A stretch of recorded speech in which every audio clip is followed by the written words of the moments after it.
오늘도 우리 지난주에 했던 내용들을 또 잠깐 한번 또 살펴보는 시간을 좀 가지도록 하겠습니다. 성경 문제를 또 하나씩 불러드릴 때 또 지난주 배웠던 본문들을 한번 이렇게 보시면서 복습을 해보도록 하겠습니다. 우리 지난주에 이사야서 30장에서부터 39장까지 말씀을 나누었죠. 그래서 우리 30장부터 한번 보겠습니다. 첫 번째 문제는 그 당시 히스기야 왕 시대에 북쪽에 있는 아수르가 침공을 하는 시대였습니다. 이때 히스기야 왕은 하나님을 의지하기보다는 어느 나라를 의지했다고 이렇게 말씀을 하나요. 거기 이사야 30장에 보면 30장 2절에 아수르가 자꾸 이제 북쪽에서 침범해오고 북쪽 이스라엘을 멸망시키게 될 때 히스기야 왕은 남쪽에 있는 큰 나라 애굽을 이제 의지하려고 하죠. 이게 이제 하나님을 의지하기보다는 힘이 있는 나라가 자꾸 눈에 들어온다는 거예요. 그게 그 당시 히스기야의 믿음 그거밖에 안 됐습니다. 히스기야도 하나님을 믿는다고 하지만 또 말씀대로 뭐 개혁도 하고 순종을 했다고 하지만 어려움 당할 때 자꾸 힘 있는 나라를 의지하려고 했다. 그 당시에 잘못된 외교죠. 이런 것을 보면서 오늘날 우리나라와 이렇게 국제 정세를 보시면 좋겠습니다. 그래서 애굽을 자꾸 의지하려고 할 때 하나님이 그거 쓸데없는 거다. 애굽도 똑같은 사람이고 똑같은 멸망당할 나라다. 그렇게 말씀하시죠. 하나님을 의지해라. 늘 그렇게 말씀하십니다. 두 번째 문제는 하나님께서 정의의 하나님이시기 때문에 세상을 의지하기보다는 어떤 자들이 복이 있다. 그렇게 말씀을 하십니다. 여기 30장 18절에 보시면 어떤 사람들이 복이 있다라고 되어 있습니까? 여호와께서 기다리시나니 너에게 은혜 베풀려 하시며 이렇게 말씀하시면서 하나님이 그를 기다리는 자마다 복이 있도다. 하나님을 기다리는 자들. 그러니까 잠잠하게 이리 뛰어다니고 저리 뛰어다니고 이 사람한테 도움을 청하고 저 사람한테 도움을 청하고 그렇게 하기보다는 이 문제가 왜 생겼는가, 또 나는 어떤 존재인가, 그리고 내 생명의 주관자가 누구인가 이렇게 생각을 하면서 하나님이 내 주인이시구나 하고 하나님을 기다리는 그걸 믿음을 얘기하는 거거든요. 그래서 오늘 본문에 분명히 그렇게 기록되어 있죠. 그를 기다리는 자는 복이 있도다. 하나님도 기다린다 하잖아요. 하나님도 혹시나 나를 찾을까 싶어서 은혜 베풀려고 이렇게 기다리고 계시는데 아무도 안 찾는 거예요. 그래서 하나님을 기다리는 자를 복이 있다. 하나님께서 그렇게 말씀하십니다. 이걸 조금 우리식으로 이해를 하려면 그래도 믿음 있는 사람이죠. 하나님을 기억하고 내 연약함을 인정하고 하나님이 나의 도우심이 되기를 기다리는 사람. 그게 믿음 있는 사람을 의미하는 겁니다. 세 번째 문제는 하나님께서 당시 강대국이었던 아수르도 하나님께서 막대기와 몽둥이를 준비하셔서 치실 것이라 이렇게 말씀합니다. 아수르를 위해 준비한 막대기와 몽둥이는 어느 나라인가요? 그 당시에 아수르가 뭐 세상을 다 지배할 것처럼 막 강대국으로 이렇게 이스라엘을 침범해 왔지만 하나님 조금만 이제 하나님 계획을 알고 멀리 내다보면 아수르도 망한다는 거예요. 그래서 아수르가 악한 나라이기 때문에 아수르를 망하게 하는 몽둥이와 막대기도 준비해놨다. 하나님이 그렇게 예언자를 통해서 말씀하시는 거예요. 그 역사를 보면 결국 아수르를 멸망시킨 나라는 바벨론이었다는 것을 우리는 말씀과 역사를 동시에 보면 알 수 있어요. 이사야 선지자를 통해서 지금 눈에 보이는 아수르가 강해 보이지만 곧 망한다고 말씀하셨는데 실제 역사에 바벨론을 통해서 멸망을 당했다는 겁니다. 그게 하나님이 준비한 막대기고 하나님이 준비한 몽둥이였구나. 우린 그렇게 이해를 하는 것이죠.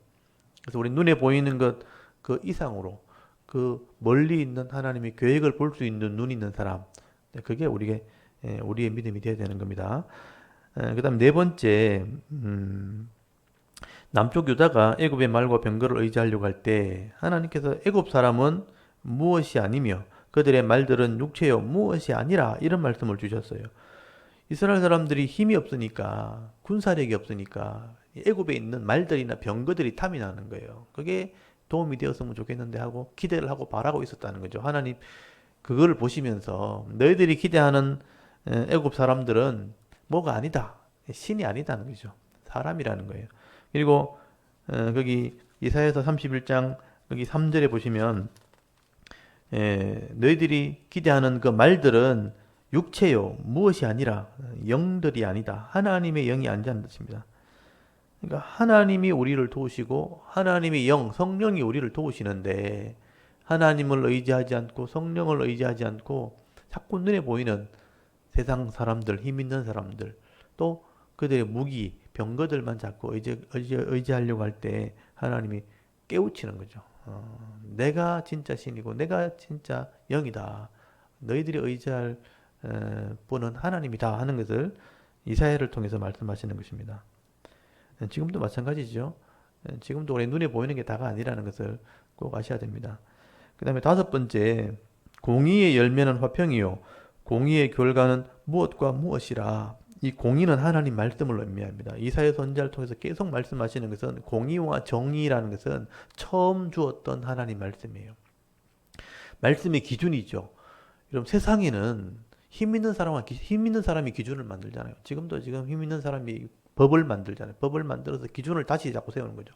기존의 질서를 무너뜨리고 자기들이 유익한 대로 법을 만들고 체계를 세우죠. 근데 그게 공의로움이 될 수 없어요. 하나님이 처음 주셨던 이 말씀이 기준이고 이게 공의고 정의입니다. 그래서 이 공의의 열매, 공의가 이루어지면 화평이 생긴다는 거예요. 그리고 공의의 결과는 영원한 평화, 영원한 평안. 그리고 여기 이사야 32장 17절에 나오죠. 32장 17절에 보시면 공의의 열매는 화평이요 공의의 결과는 영원한 평안과 안전이라 라고 말씀합니다. 그렇다면 우리가 여러분 이 나라를 위해서 기도할 때 하나님의 공의가 이루어지도록 기도해야 되는 거죠. 하나님의 정의, 하나님의 공의, 하나님의 말씀이 이루어지도록 권력을 잡은 사람들이 그 말씀대로 행하도록 기도해야 됩니다. 그래서 권력은 하나님께로부터 온다고 되어 있고 하나님이 기회를 주신 건데 그 권력을 가진 자가 하나님을 두려워하면서 공의와 정의를 행할 때 이 나라가 화평하게 영원한 평안을 누리고 또 안전한 나라가 될 것이다 라고 말씀을 하게 되죠. 이스라엘이 그 당시에도 그랬다는 거예요. 이 적들이 강대국이 밀려오고 나라가 위급함을 당했을 때 하나님의 공의를 행하기를 바라라. 그렇게 말씀을 하고 있는 겁니다. 그 다음 여섯 번째, 우리의 재판장이시요 우리의 율법을 세우신 이시요 우리의 왕이 되시는 분은 누구라 이렇게 기록을 했습니다. 이사야 33장 22절에 보면 우리의 재판장, 옳고 그름을 판단해 주실 분이고 우리의 율법을 세우신 분, 나라의 법을 세우신 분, 우리의 왕이신 분, 다스리시는 분이 진짜 누구냐? 눈에 보이는 세상의 왕이 아니고 하나님 여호와시라. 여호와가 우리의 재판장이라. 여호와가 우리의 법을 세우신 분이고 율법을 주신 분이고 여호와가 우리의 왕이시라. 우리를 다스리신 분이라. 그렇게 분명히 기록을 하고 있습니다. 오늘도 그 하나님을 우리가 이름을 부르고 신뢰하게 되는 겁니다. 일곱 번째, 하나님께서 열국과 세계를 심판하실 때에 여호와의 칼로 누구 위에 이렇게 내리시며 진멸하시고 심판하시겠다. 이 이사야 34장 한 장은 어느 나라를 심판하시는 얘기예요. 그래서 누구 위에 여호와의 칼이 임하나 에돔이란 나라, 에돔. 그래서 불신자를 대표하는 거죠. 그러니까 이 야곱, 이스라엘과 에돔은 쌍둥이잖아요. 같은 배에서 나왔단 말이에요. 근데 야곱은 하나님을 신뢰했고 에돔은 하나님을 버렸단 말이죠. 그래서 에돔은 하나님의 칼의 심판을 받지만 하나님을 신뢰했던 야곱은 구원을 받게 될 것이다. 상징적으로 보여주는 거죠. 에돔, 하나님을 불신하는 자는 여호와의 칼의 심판을 받게 될 것이다. 그 다음에 여덟 번째, 하나님께서 자기 백성을 회복시킬 때에 어떤 자들이 돌아오게 될 것이다. 이스라엘을 구원하시면서 이런 말씀을 이미 기록해 놓으셨어요. 내 백성, 죄에서 돌아올 자, 이 죽음에서 회복될 자는 이런 사람들이라. 속량함을 입은 사람들. 이사야서 35장 여기 10절을 잘 보시면요. 여호와의 속량함을 받은 자들이 돌아오되 노래하면서 돌아온다는 거예요. 여기 9절 끝에도 나오지만 구속함을 받은 사람. 이 구속함을 받은 사람, 속량함을 받은 사람. 속량이 뭐냐면 값을 지불했다는 뜻이에요. 죄의 값을 지불한 사람.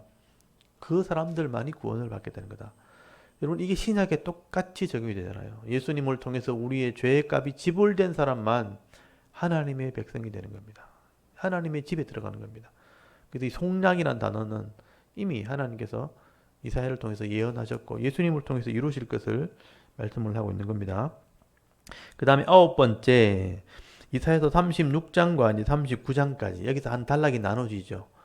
30장부터 35장까지는 잘못된 외교, 하나님을 의지하지 않는 이스라엘 백성들을 책망하는 내용이 있다면 36장부터 39장까지는 열왕기하서 18장에 나오는 그 역사의 이야기를 그대로 기록해 놓은 것입니다.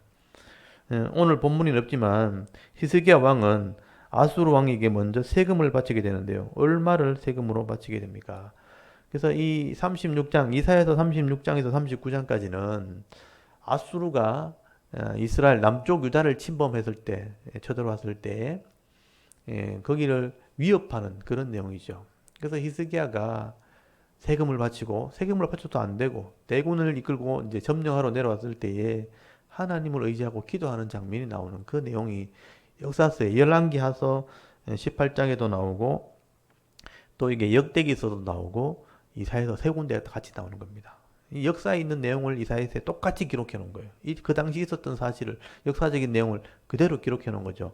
이때 여기 이사야서에는 그냥 이 아수르의 사네비란 왕의 신하 랍사게가 와서 왕을 위협하는 장면부터 나오는데 그 전에 열왕기서 18장에 보면 돈으로 해결하려고 세금을 바치는 내용이 나와요. 근데 그 내용을 묻는 겁니다. 이사야가 처음에 아수르가 이렇게 위협을 했을 때 세금을 얼마를 바쳤나요? 하는 게 질문인데 금 30달란트, 은 300달란트예요.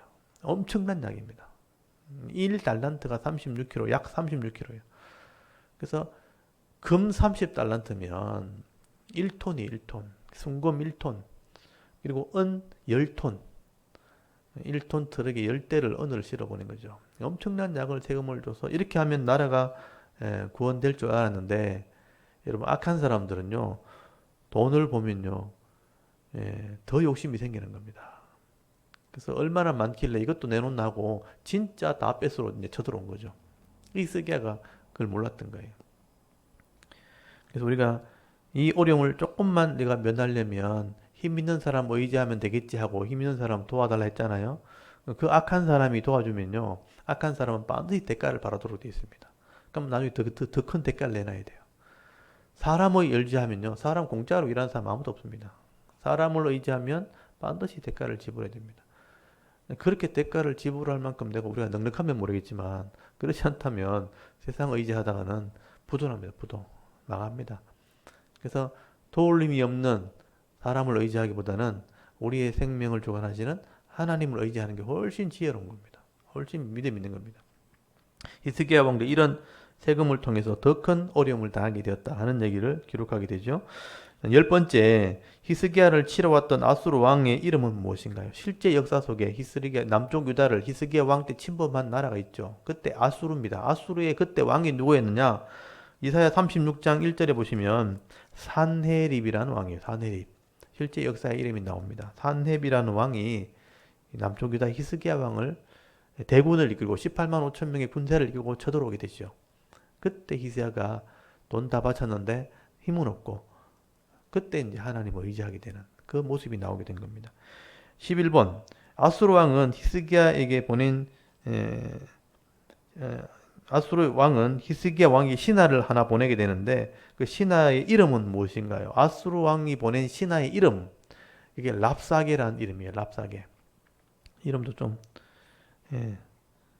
조금 랍사게죠. 랍사게 우리 이름이 좀 웃기죠.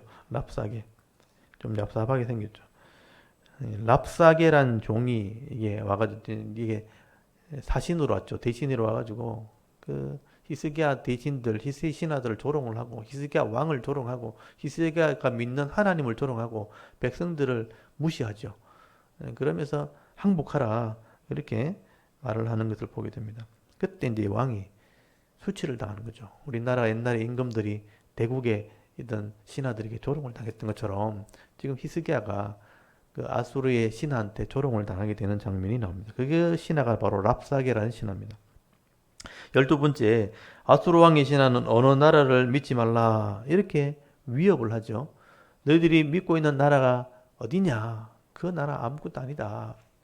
예, 그래서 그 나라를 의지하지 말라. 36장 6절에 보면 나오죠.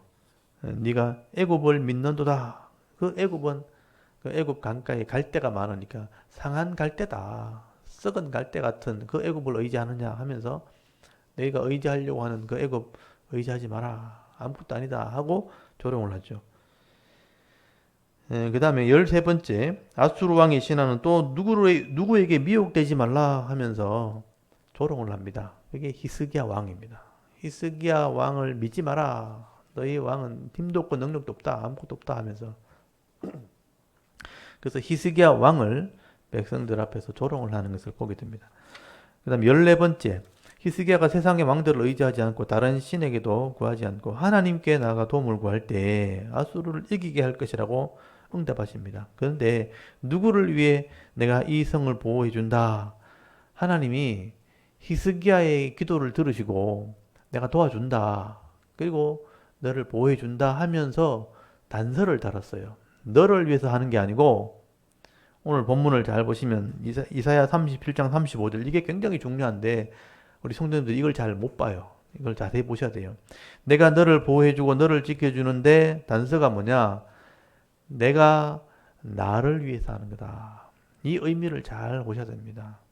이 남쪽 유다가 나라가 유지가 되어야 메시아가 오실 수 있고 메시아가 와야 죄인들을 구원하실 수 있는 겁니다. 그래서 이 나라를 위해서 하는 것이기 때문에 더 좀 멀리 보면 내 백성을 구원할 내 백성을 위해서 이렇게 하는 거기 때문에 나의 기쁨을 위해서 하는 거라는 거예요.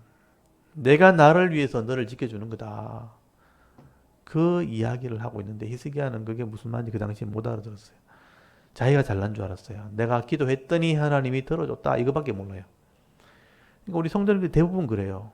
우리가 기도하면 어려운 일을 당했을 때 내가 하나님께 부르짖었더니 간절히 기도했더니 내가 몇 시간 기도했더니 몇 끼를 굶고 금식을 하면서 기도했더니 하나님이 내 소리 들었다면서. 사실은 나를 위해서 그렇게 한 게 아니고 하나님을 위해서 그렇게 하신 것이고요. 나를 통해서 구원받을, 나를 통해서 은혜를 입을 사람들, 영혼들을 위해서 그렇게 하신 겁니다. 내가 잘나서 그렇게 한 게 아니에요. 히스기야가 그걸 못 본 거죠. 그래서 하나님은 나를 위해서 한 것이다 하고 너를 지켜준다 이렇게 말씀하시죠. 그리고 15번째, 하나님께서 하루 만에 죽이신 아수르의 군사는 몇 명이 있나요? 실제로 아수르 군사가 하루 만에 전멸을 당하게 되죠. 그래서 역사책에는 그 전염병으로 죽었다고 분명히 기록이 되어 있고요. 성경에는 하나님의 영이 그 일을 하셨다라고 되어 있고 또 어떤 곳에는 하나님의 천사가 그 일을 하셨다라고 기록이 되어 있지만 하나님께서 아수르를 심판하신 것이죠. 그때 군사가 18만 5천 명이라고 되어 있습니다. 18만 5천 명.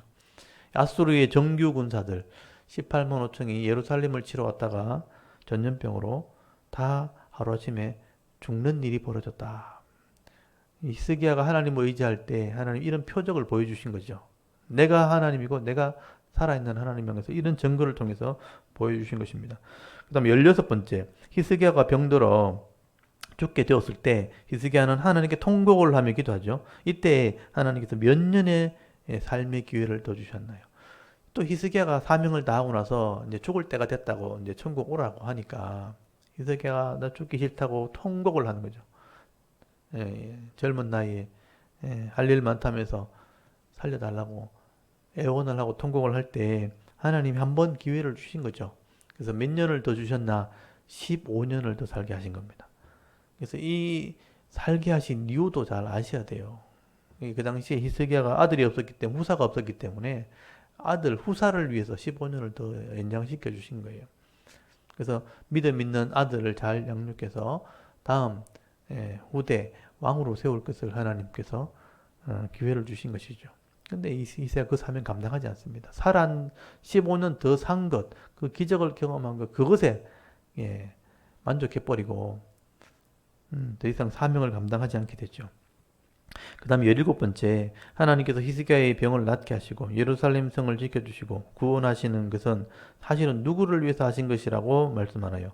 여기 똑같이 히스기야의 병을 낫게 하시면서 단서를 달아놓은 게 있어요. 열왕기하서에 나와요. 열왕기하서 20장 6절에 보면 내가 네 병을 낫게 하는 것은 너를 위해서 하는 게 아니고 나를 위해서 하는 거다. 그게 똑같이 기록해놨어요.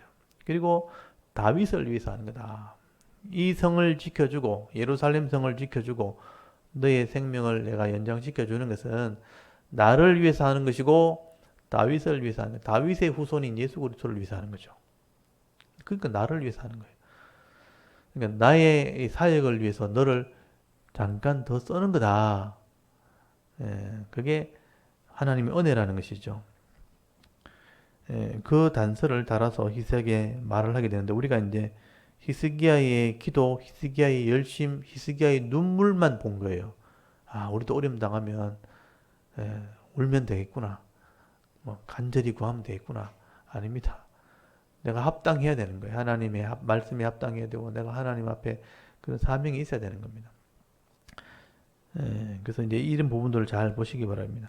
그럼 18번째, 히스기야 왕이 병이 나았을 때 바벨론의 신하들이 찾아오게 됩니다. 이때 히스기야 왕은 무엇을 보여주었나요? 그 왕궁의 곳간에 있는 그 보물들, 그리고 무기고, 자기가 가지고 있는 재물 다 보여줍니다. 그 왕궁의 재물과 그리고 자기가 가지고 있는 무기들을 다 보여주죠. 이게 히스기야의 교만함이죠.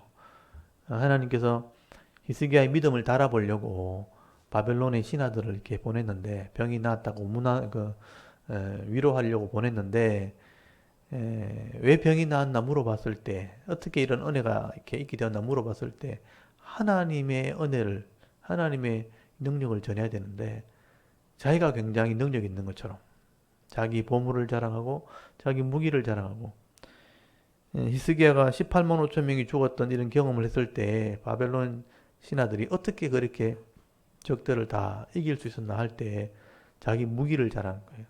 사실 무기는 아무것도 아니었는데 바벨론 신하들이 오면서 웃으면서 돌아갔죠.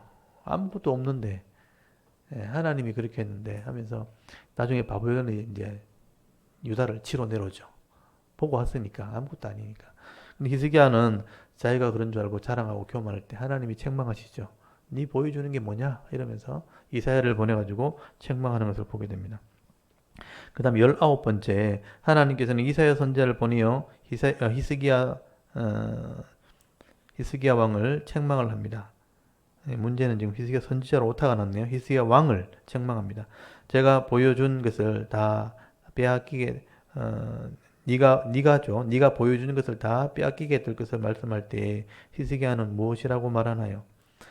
하나님께서 네가 교만했고 네가 자랑한 것이 결국은 다 빼앗기게 될 것이다. 네 아들들은 바벨론에 잡혀가서 환관이 될 것이다. 나라가 망하게 될 것을 말씀하거든요. 근데 히스기야는 그 말을 듣고도 회개하지 않습니다. 그래서 39장 여기 8절에 보시면 히스기야가 뭐라 그러냐면 39장 8절에 당신이 이른 바 여호와의 말씀이 좋소이다. 좋은 말씀이 아니잖아요. 근데 좋습니다. 하고 또 이르되 내 생전에 평안함과 견고함이 있으리로다. 하나님 15년 연장시켜 주셨으니까 내 생애 동안 전쟁 안 나면 된다. 내 생애 동안 평안하면 됐다. 그러면서 회개를 안 하는 거예요. 그러니까 이 왕이 교만함으로 백성이 어려움을 당하게 생겼는데 그것을 회개하지 않고 내 생애 평안하면 좋지 하고 뭐 다음 세대는 난 모르겠다. 그래서 그 내용을 가지고 역대기에 보면 하나님이 히스기야를 떠났다고 돼 있어요. 믿음이 없어진 거죠. 그래서 20번 마지막 문제 보면 바벨론의 방백들이 히스기야 왕에게 사신을 보내어 그 땅에 일어난 이적을 물을 때에 하나님께서 어떻게 하셨다고 기록을 하나요? 역대하서 32장 31절에 보면 역대하서 32장 31절을 찾아보시면 이 신하들이 이적을 물을 때 하나님이 히스기야를 떠났다고 돼 있어요. 떠났다. 그래서 하나님이 이런 일들을 이렇게 다 하게 하신 것은 그의 믿음을 시험하여 보기 위해서다. 달아보기 위해서 그렇게 했다라고 기록되어 있어요. 하나님이 은혜 베풀 때는 사명을 감당하라고 은혜 베푸는 겁니다. 생명의 주인이신 하나님이 우리에게 능력을 주실 때 또는 다른 사람이 없는 큰 은혜를 베풀 때는요. 사명 감당하라고 주는 거예요. 자기 자랑하라고 주는 거 아닙니다. 근데 사명 감당하지 않고 자기 자랑하고 또 하나님이 원하시는 것이 아닌 다른 삶을 살려고 할 때 하나님이 떠났다. 그냥 내버려 둔다는 거예요. 내버려 둔다. 이렇게 말씀하시는 겁니다. 그러니까 히스기야도 사실은 믿음의 사람으로 출발했지만 마지막은 그렇게 좋지 않았어요. 그것도 기억하셔야 돼요. 히스기야가 역사적으로 마지막 이스라엘의 마지막 개혁을 하는 기회를 준 네 번째 개혁자거든요. 근데 결국은 사명을 마지막에 감당하지 못하게 될 때 나라가 혼란스럽게 되고 망하게 되는 그런 일들을 경험하게 된 겁니다. 여기 이제 지난주까지 공부했던 거 39장까지 역사서의 내용을 다 이렇게 그대로 기록해 놓은 거죠. 그리고 40장부터는 전혀 다른 내용입니다. 그래서 이사야서는 제가 처음 할 때 말씀을 드렸지만 66장까지 긴 책이지만 39장에서 둘로 나눠진다. 39장까지는 나라가 망하기 전에 책망받을 이야기. 그런 얘기도 40장 이후는 이스라엘이 멸망한 뒤에 바벨론의 그 고통을 경험하고 난 뒤에 하나님에 대해서 깨달은 것들을 기록하는 거예요. 그래서 내용이 달라요. 그 39장까지는 너희들이 망하게 될 것이다. 또 하나님 말씀대로 회개해라, 순종해라 이런 말이 기록됐다면 40장부터는 이제 끝났다. 이제 회복될 거다. 돌아오게 될 거다. 이러면 아직 망하지도 않았는데 40장에서부터 돌아온다는 얘기를 하는 거예요. 그 내용이 다른 걸 보면 결국은 이것 때문에 이제 바벨론 포로 갔다 와서 기록했을 것이다 하는 게 이제 편집설이고요. 아니다. 이사야가 미리 보고 예언한 거다 하면 이제 통합설이 되는 거죠. 전체가 이제 한 권이 되는 거다. 이렇게 이제 서로 학자들 간의 견해가 달라지는데 어쨌든 우리는 내용을 파악하는 게 더 중요한 거니까. 내용상으로는 바벨론 포로 이후에 있게 되는 그런 일들을 기록한 것이다. 그래서 이제 40장부터는 하나님의 감정이 굉장히 많이 나옵니다. 너희들이 내 말 안 들어서, 내 안 믿어서 망했잖아. 내가 누군지 아느냐? 내가 하나님이다. 여러분, 하나님이요. 내가 하나님이라는 얘기를 계속해요. 나 외엔 다른 신 없다. 앞으로 이제 40장부터 계속 보십시오, 이제. 내가 진짜 신이고, 나 외엔 다른 신 없다. 너희들이 만든 그 손으로 만든 우상, 그 아무것도 아니다. 그거 믿다가 너희들 망한 거 아니냐. 그래서 그런 얘기를 계속 하세요. 하나님의 감정을 굉장히 많이 표현합니다. 그리고 진짜 하나님의 나라는 메시아, 내가 보낸 종, 메시아가 이루게 될 것이다 하면서 앞으로 예언에 대한 얘기도 하게 되는 것입니다. 그래서 이제 40장부터 오늘 배울 텐데 먼저 족보부터 한번 이렇게 정리를 하고 아담서부터 오늘 시드기야 마지막 왕까지 빠르게 한번 해볼게요. 아담에서 10대 손, 노아 홍수까지 10대 손. 아담, 셋, 에노스, 게남, 마할랄렐, 야렛, 에녹, 무두셀라, 라멕, 노아. 여기 10명이고요. 홍수 심판 위에 셈, 함, 자벳 중에 셈이 예수님 족보에 들어가요. 셈이 10대 손. 아브라함까지, 셈에서 아브라함까지. 셈, 아르박사, 셀라, 에벨, 벨렉, 루, 수룩, 나홀, 데라, 아브라함. 이렇게 외우면 돼요. 아브라함에서 다윗까지. 아브라함, 이삭, 야곱, 야곱의 아들 유다, 유다, 베레스, 에스론, 람, 아미나답, 나손, 살몬, 보아소, 오벳, 이세, 다윗, 솔로몬까지. 솔로몬이 나라가 둘로 나눠지게 되죠. 북쪽 이스라엘 19명, 물질과 우상을 섬기다 망한 나라. 남쪽 유다 겨우 믿음으로 이어갔던 그 나라. 그래서 이 북쪽의 이 19명의 왕은 우상과 물질 때문에 망한 나라예요. 여로보암부터 호세아까지. 여로보암, 나답, 바하사, 엘라, 시므리, 오므리, 아합, 아하시야, 여호람. 또 예후가 새로 반영을 하고 예후, 요아스, 여로보암, 미세, 스가랴, 또 심판, 살룸, 문하햄, 브가히야, 베가, 호세아까지 19명. 그 다음에 솔로몬 아들 로보암부터 시드기야까지 20명. 로보암, 아비암, 아사, 요사밧. 그러니까 아사 첫 번째 개혁, 요사밧 두 번째 개혁. 그 다음에 우상을 섬기게 되죠. 그 아달랴가 시집 오는 바람에. 그래서 요람, 아하시야, 아달랴, 그 다음에 요아스, 아마샤까지 우상을 섬겨요. 그 다음에 개혁을 하죠. 우시야 세 번째 개혁. 우시야, 요담, 아하스, 히스기야 네 번째 개혁. 그 다음에 히스기야 므낫세. 그 다음에 아몬, 요시야 일꾼을 키우는 개혁. 그 다음에 요아스, 여호야긴, 시드기야에서 망하게 되죠. BC 586년에 바벨론 잡혀갑니다. 나라가 망하는 얘기. 그까지가 이제 이스라엘 역사 얘기예요. 그 부분을 이제 할 때 이제 거의 멸망 직전에 히스기야 왕 때 이제 이사야 선지자가 말씀을 외쳤던 얘기를 지금 배우고 있는 겁니다. 그리고 나서 므낫세 때 하나님 심판하시겠다고 말씀하셨고 그 뒤로는 금방 무너져 버리죠. 그리고 바벨론 포로에 잡혀간 뒤에 하나님이 이스라엘 백성을 70년 만에 돌아오게 하신 70년 만에 돌아오게 하시는데 돌아오게 할 때 그냥 돌아오게 하는 게 아니고요. 철저하게 회개시켜 가지고 또 말씀을 다시 가르쳐 가지고 그래서 다시 완전히 이제 깨끗이 이제 빨래하듯이 씻어 가지고 돌아오는 거예요. 그 돌아왔을 때 하나님께서 내가 그렇게 했다는 걸 말씀하시는 거예요. 내가 너희 죄 때문에 심판했고 내가 나를 위해서 이렇게 너희를 구원한 것이다. 그 얘기를 이제 알려줘야 되기 때문에 지금 40장부터 26장까지는 그 얘기를 지금 기록을 하게 된 것입니다. 그래서 여러분 39장까지 지난번에 보셨다면 40장 1절 한번 보십시오. 여기서부터 보시면요. 내용이 다르다는 것을 이제 빠르게 이렇게 읽어가 보면 내용이 다르다는 것을 알 수가 있어요.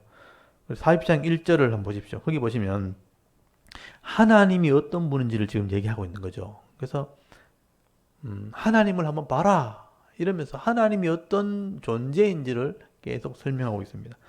여러분 40장 1절 너희의 하나님이 이르시되 너희는 위로하라 내 백성을 위로하라 너희는 예루살렘의 마음에 닿도록 말하며 그들에게 외치라. 여기 보시면 너희는 위로하라 그리고 외쳐라 이걸 좀 알려라 막 알려라 그렇게 얘기하면서 뭘 알리느냐 그 노역의 때가 끝났고 그 죄악이 사함을 받았느니라 그의 모든 죄로 말미암아 여호와의 손에서 벌을 배나 받았느니라 할지니라 하시니라. 이 사람들에게 알리라 뭘 알리라 그래요?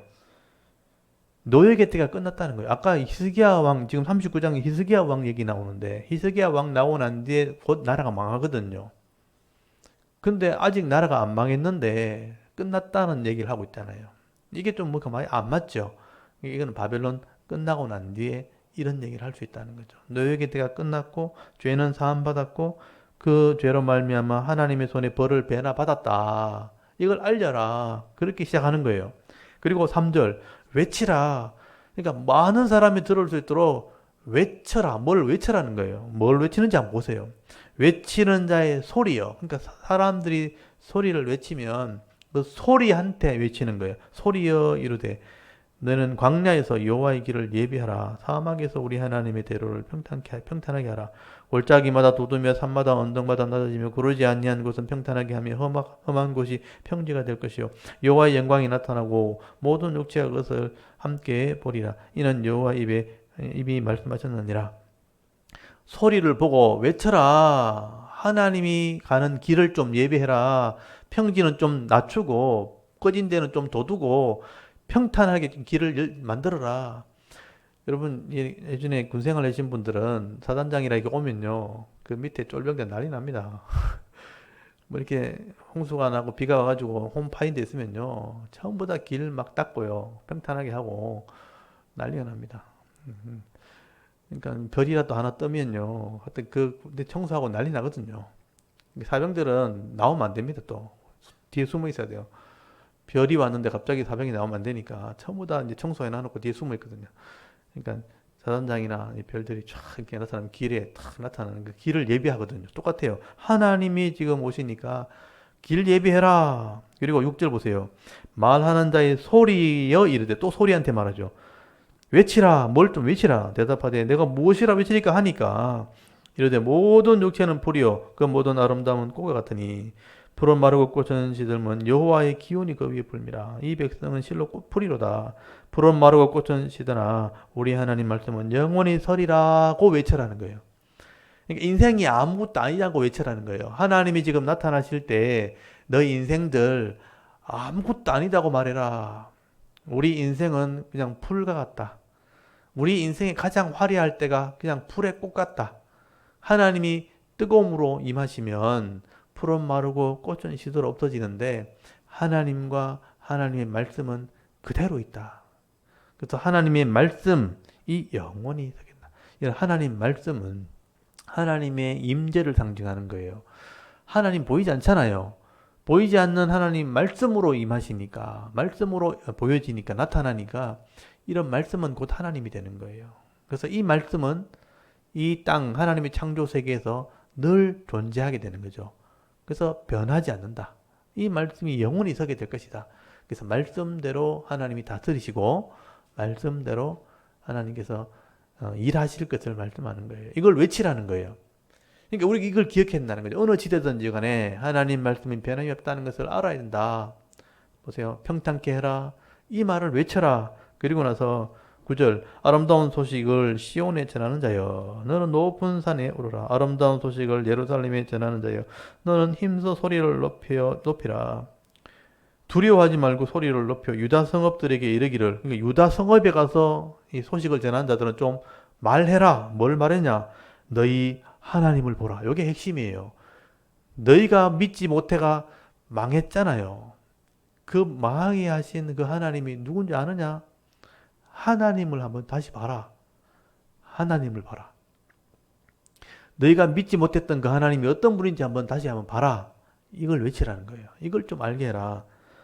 10절 보십시오. 보라.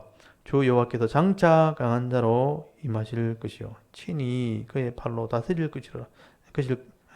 다스리실 것이라. 보라. 상급이 그에게 있고 보응이 그의 앞에 있으며. 축복과 저주죠. 상도 있고 보응도 있고. 그 복을 주시고 재앙을 내리시는 분이라. 11절 그는 하나님은 목자같이 양떼를 먹이시며 어린 양을 그 팔로 모아 품에 안으시며 젖먹이는 암것들을 온순히 인도하시리로다. 목자로 표현하고 있죠. 하나님을 보라. 하나님이 강한 자로 나타난다. 하나님 팔로 우리를 다스린다. 축복과 저주를 주시는 분이다 해놔놓고 이스라엘 그림 언어잖아요. 목자로 그분이 목자다. 그래서 여기 양떼를 먹이고 어린 양을 팔로 안으시고 젖먹이는 암것들을 온순하게 인도하는 자기 양을 인도하는 목자로 하나님을 표현하고 있죠. 그리고 12절부터 그 하나님이 창조주시다. 그럼 하나님이 이 땅을 창조하셨잖아요. 그 창조하신 분은 창조세계 밖에 있거든요. 그 창조세계 밖에서 창조물을 보면 이게 아무것도 아닌 거예요. 그 하나님의 시각을 지금 설명하는 거예요. 보세요. 12절 누가 손바닥으로 바닷물을 헤아렸으며 뺨으로 하늘을 쟀으며 땅의 티끌을 되에 담아 보았으며 접시 저울로 산들을 막대기 저울로 언덕들을 달아 보았으랴. 바닷물과 하늘과 땅의 티끌 온 대지 그리고 산들과 언덕들을 달아보고 재어보고 할 사람이 누가 있겠는가? 하나님이 다 창조하신 거죠. 13절 누가 여호와의 영을 지도하였으며 성령이죠. 그의 모사가 되어 그를 가르쳤으랴. 그가 누가 더불어 의논하셨으며 누가 그를 교훈하였으며 그에게 정의의 길로 가르쳤으며 지식을 가르쳤으며 통달의 도를 보여주었느냐. 보라 그에게는 열방이 세계가 통의 한 방울 물과 같다. 이런 표현이요. 엄청난 표현이죠. 이 땅의 모든 세계 열방이 하나님에게는 한 방울 물처럼 보인다. 또 저울의 작은 티끌 같다. 이 모든 지구가 우주에서 볼 때는 티끌이죠. 그 하나님의 시각에서만 이게 보일 수 있는 거죠. 우주에서는 지구는 티끌밖에 안 되는 겁니다. 섬들, 세상을 말하죠. 섬들 떠오르는 먼지 같다. 사실 이 말도 과학적인 말이죠. 이 땅의 모든 창조물들은 그 분자, 원자가 다 먼지로 되어 있습니다. 먼지로 다 구성되어 있습니다. 16절에 레바논은 뜰감에도 부족하겠고 그 짐승들은 번제도 부족할 것이라. 그 앞에는 모든 열방이 아무것도 아니라 그는 그들을 없는 것 같이 빈 것 같이 여기시니라. 여기 보면 열방을 피어 있는 것 같이 여기신다. 사실은 이 분자, 티끌로 이루어졌기 때문에 분자를 계속 현미경으로 들여다보면 안에는 전자가 돌고 있고 그 사이에는 공간이 있는 거예요. 그러니까 모든 창조물 속에는 비어있는 공간과 사실 과학적으로 보면 맞는 말이에요. 이게. 모든 세계는 비어있는 공간 속에 존재하는 우주 안에 그냥 티끌로 존재하는 거거든요. 그것이 이제 플라스마스 전기작용에서 뭉쳐져 있을 뿐이죠. 그래서 그 뭉치는 강도가 강하고 센 그 차이지. 돌은 좀 세고 나무는 좀 덜하고 사람의 살은 더 덜 느슨하고 이렇게 뭉쳐 있을 뿐이지 티끌이 우리가 뭉쳐져 있는 것밖에 안 되거든요. 그러니까 이게 상당히 과학적인 얘기죠. 창조주가 이것을 다 만드셨다 하는 얘기를 하고 있는 거죠. 이거를 알리고 있는 겁니다. 여러분 18절 보십시오. 그런즉 너희가 하나님을 누구와 같다 하겠으며 무슨 형상을 그에게 비기겠느냐. 너희가 못 믿었던 하나님이 이런 분이다. 하나님이 이런 분이라는 거죠. 이 땅을 다스리시고 내게 목자같이 인도하시고 세상을 티끌처럼 여기시는 그분이 하나님이라는 거예요. 이 하나님을 누구하고 비교하겠는가. 근데 19절에 이 어리석은 사람들이요. 그 하나님을 우상으로 만들어 놓은 거예요. 이게 우상이 하나님이라 그러고 앉아 있는 거예요. 하나님 그게 속이 타가지고 이런 말씀 주신 거예요. 19절 보세요. 우상은 장인들이 부어 만들고 장식이 금으로 입혔고 또 은사슬을 만든 것이니라. 이스라엘 백성들이 이 하나님을 믿지 못해가지고 손으로 만든 우상을 신이라 하고 앉아 있었거든요. 그래서 망한 겁니다.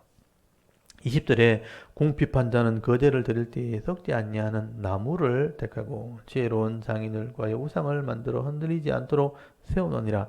너희가 알지 못하였느냐?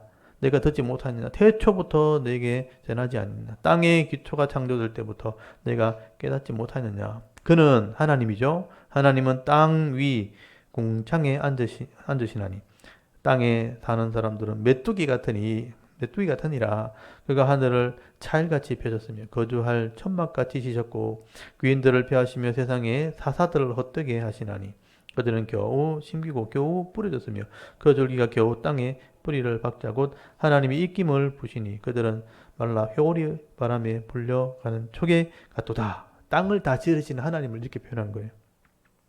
25절 거룩하신 이가 이르시되 그런즉 하나님 말씀입니다. 거룩하신 이 하나님이 말씀하시기를 너희가 나를 누구에게 비교하여 나를 그와 동등하게 하겠느냐 하시니라. 하나님 질문이에요. 이런 하나님과 누구를 동등히 여길 수 있겠는가? 없어요, 여러분. 근데 이스라엘 백성들이 우상을 하나님이라고 그랬단 말이에요. 그게 하나님 속이 상한 거죠. 내가 이런 하나님이다. 26절 너희는 눈을 높이 들어 누가 이 모든 것을 창조하였나 보라. 주께서 수요대로 만상을 이끌어내시고 그들의 모든 이름을 부르시나니 그의 권세가 크고 그의 능력이 강함으로 하나도 빠짐이 없느니라.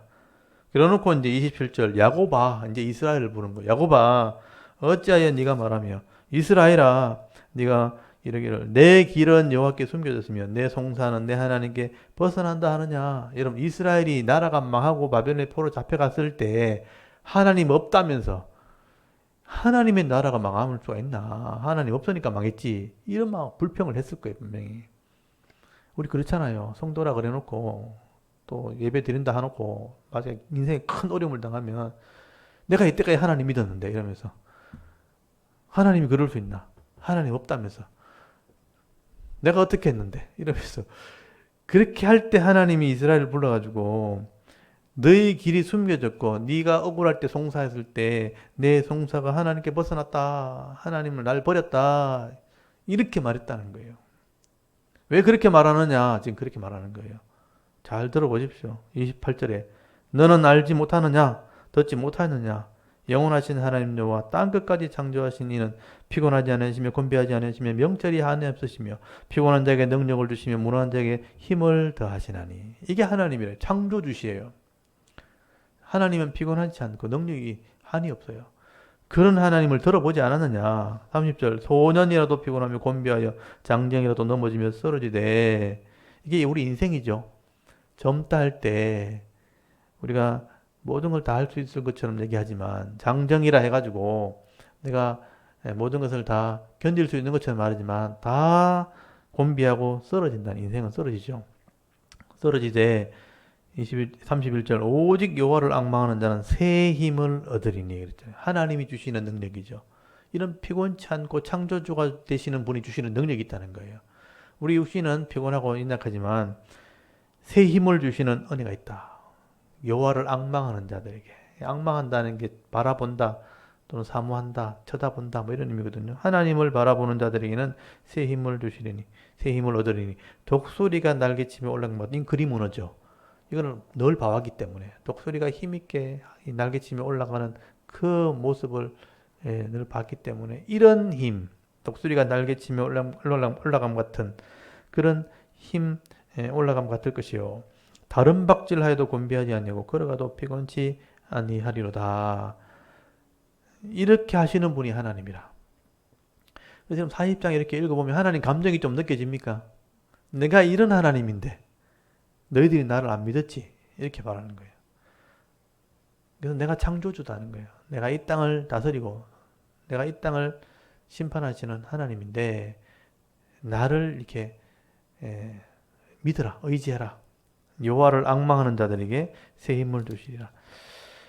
그래서 이제 40장 전체를 우리가 뭐 한마디로 딱 하면 아까 뭐 하나님을 보라 뭐 이렇게 해도 하나님을 보라 아니면 내가 새 힘을 주리라 뭐 이렇게 정리할 수도 있죠. 40장은 나라가 망했을 때 불평하고 또 원망했던 이스라엘 백성들에게 하나님이 누구인지를 다시 가르쳐주는 그런 내용이라고 볼 수 있습니다. 이해는 되시죠? 내용이 완전 다른 거 아시겠죠? 그래서 39장과 내용이 전혀 다른 거예요. 그리고 이제 40장부터 이렇게 나가면 하나님이 늘 마음에 이렇게 걸렸던 게 이스라엘 백성이 우상을 섬기다가 망했단 말이에요. 세상의 그 신이라고 하는 우상은 아무것도 아니라는 얘기를 자꾸 하게 되는 거예요. 그래서 41장 전체의 핵심은 우상한테 너희가 한번 가서 구해봐라. 너희를 구원할 수 있는가? 내가 진짜 구원자다 하는 것을 설명을 해요. 여러분 41장 보십시오. 섬들아. 이 섬들은 제가 지난번에 말씀드렸지만 세상 이방 나라를 말할 때 섬들이라는 표현을 써요.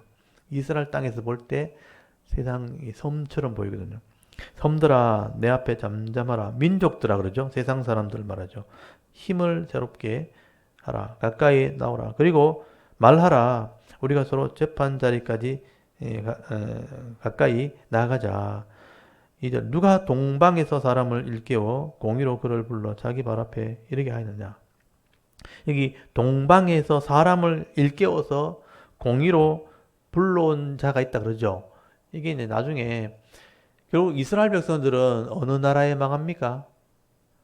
바벨론에게 망하죠. 바벨론에게 망하는데 그러니까 이스라엘 백성 입장에서는 바벨론이 큰 나라죠. 제국이 되어서 우리를 망하게 했다. 그렇지만 하나님 입장에서는 그 바벨론에서 이스라엘을 구원해내거든요. 그리고 구원해낼 때 이 바벨론을 누구를 통해서 망하게 하냐면 동방의 나라를 불러와서 망하게 한다고요. 이 동방의 나라가 누구냐면 페르시아예요. 그러니까 메데 페르시아를 하나님이 이렇게 불러서 그러니까 열방들에게 말하잖아요. 섬들아 민족들아 누가 이렇게 했는지 아느냐 이렇게 하는 거죠. 누가 바벨론을 망하게 했는 줄 아느냐. 페르시아를 또 동방의 나라를 불러서 내가 망하게 한 거다. 그렇게 말씀하는 겁니다. 그래서 2절에 누가 동방에서 사람을 일깨워서 공의로 그를 불러서 자기 발 앞에 이르게 했냐. 열국을 그의 앞에 넘겨주며 그러니까 메데 페르시아가 열국을 다 삼켜버리죠. 그래서 페르시아부터 제국이란 말을 씁니다.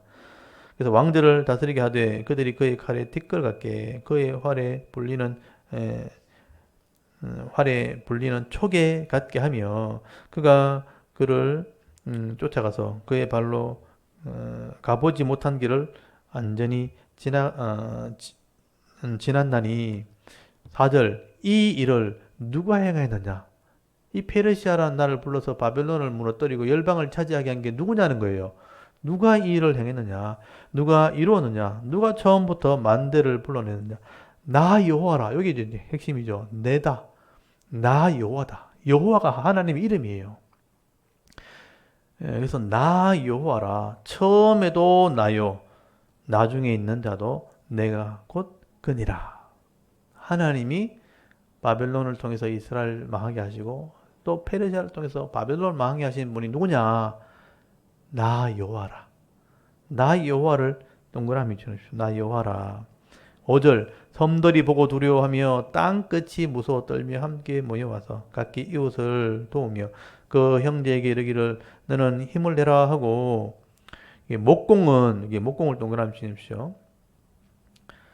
세상 사람들, 섬들이니까 세상 사람들이잖아요. 세상 사람들은 이 하나님을 모르니까 우상을 만드는 장면을 지금 설명하는 거죠. 목공들을 시켜가지고 금장색이 이제, 목공은 나무로 이제 우상을 만드는 사람이고, 금장색은 거기다가 도금을 하는, 금속을 다루는 기술자예요. 금장색을 격리하며 망치로 고르게 하는 자는 매질꾼을 격리하며 이렇게 땜질이 잘 된다 하니, 그가 못을 단단히 박아 우상을 흔들리지 아니하게 하는도다.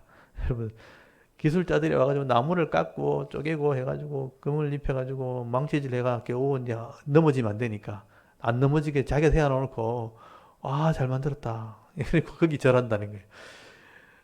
하나님이 이 땅을 주관하시고 나라를 다스리시는데, 여기 이방 사람들은 신 앞에 가서 이렇게 자기 손으로 만들어 놓고 거기 가서 신이라고 앉았다는 거예요. 하나님이 그 얘기를 하시는 거죠. 그래서 8절 단락이 나눠집니다. 그러나 나의 종 너 이스라엘아. 이스라엘은 다르잖아요. 하나님이 이스라엘을 구원했잖아요. 이스라엘을 언약했잖아요. 그럼 너희들은 이렇게 하면 안 되지. 이렇게 말하는 거예요. 그래서 그러나 해놔놓고 나의 종, 너 이스라엘아, 내가 택한 야곱아, 나의 벗 아브라함의 자손아. 아브라함에서부터 나왔잖아요. 아까 우리 족보를 외웠던 것처럼 아브라함의 언약궤가 이스라엘이 나왔잖아요. 그러니까 내 종아, 또 이스라엘, 이 야곱의 원래 그 야곱의 바뀐 이름이 이스라엘이죠. 야곱이 그 야복 강가에서 그 천사와 씨름할 때 하나님과 이겼다 그래가지고 이스라엘 이름을 줬잖아요. 그러니까 그 아들들이 이제 이스라엘 나라가 된 거잖아요. 야곱은 옛날 변화되기 전에 이름, 이스라엘은 변화된 뒤에 이름. 이스라엘아, 야곱아, 그래놓고 아브라함의 자손아.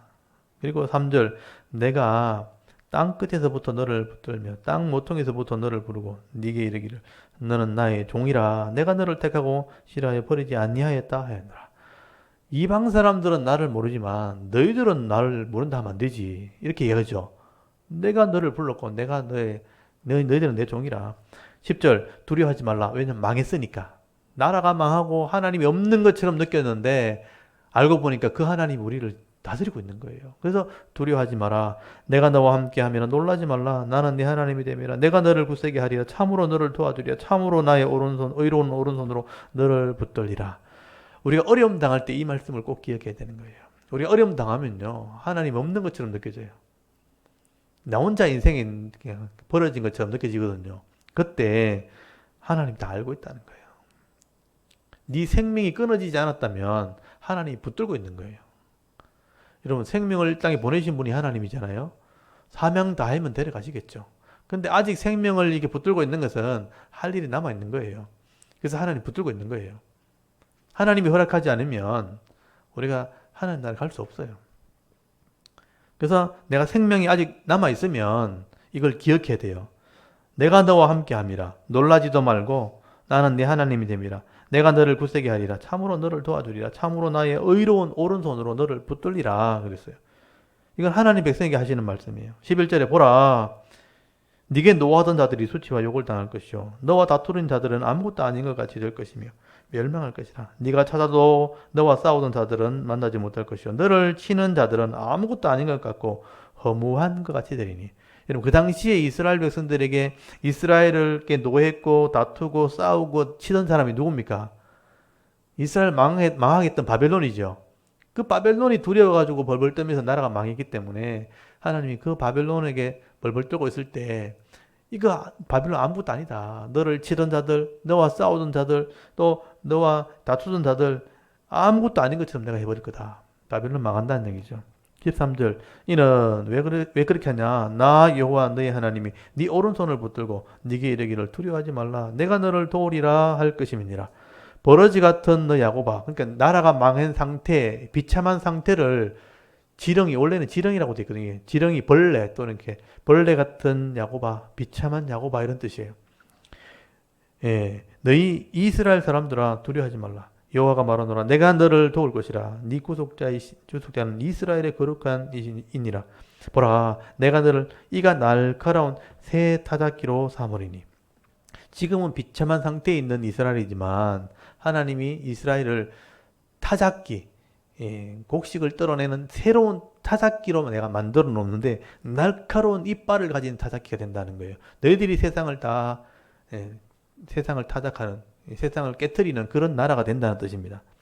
그래서 날카로운 새 타닥기로 삼으리니 네가 산들을 쳐서 부스러기를 만들 것이며 작은 산들을 개같이 만들 것이라. 네가 그들을 까부른즉 바람이 그들을 날리겠고 회오리 바람이 그를 흩어 버리실 것이로되 너는 여호와로 말미암아 즐거하겠고 이스라엘 거룩한 이로 말미암아 자랑하리라.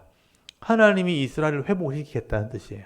지금은 망한 것처럼 이렇게 비참하지만 소망의 말이죠. 17절부터도 소망의 말입니다. 회복의 말씀.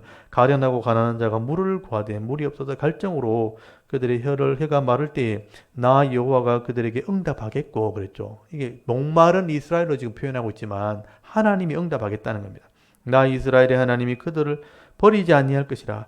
내가 헐벗은 산에 강을 내며 골짜기 가운데 샘이 나게 하며 광야가 못이 되게 하며 마른 땅이 샘 근원이 되게 할 것이며. 여기 샘이라든지 못이라든지 샘의 근원, 샘 이런 것은 광야에 사는 이스라엘 백성들은 생명과 같은 거거든요. 이런 것으로 회복시켜 주겠다는 겁니다.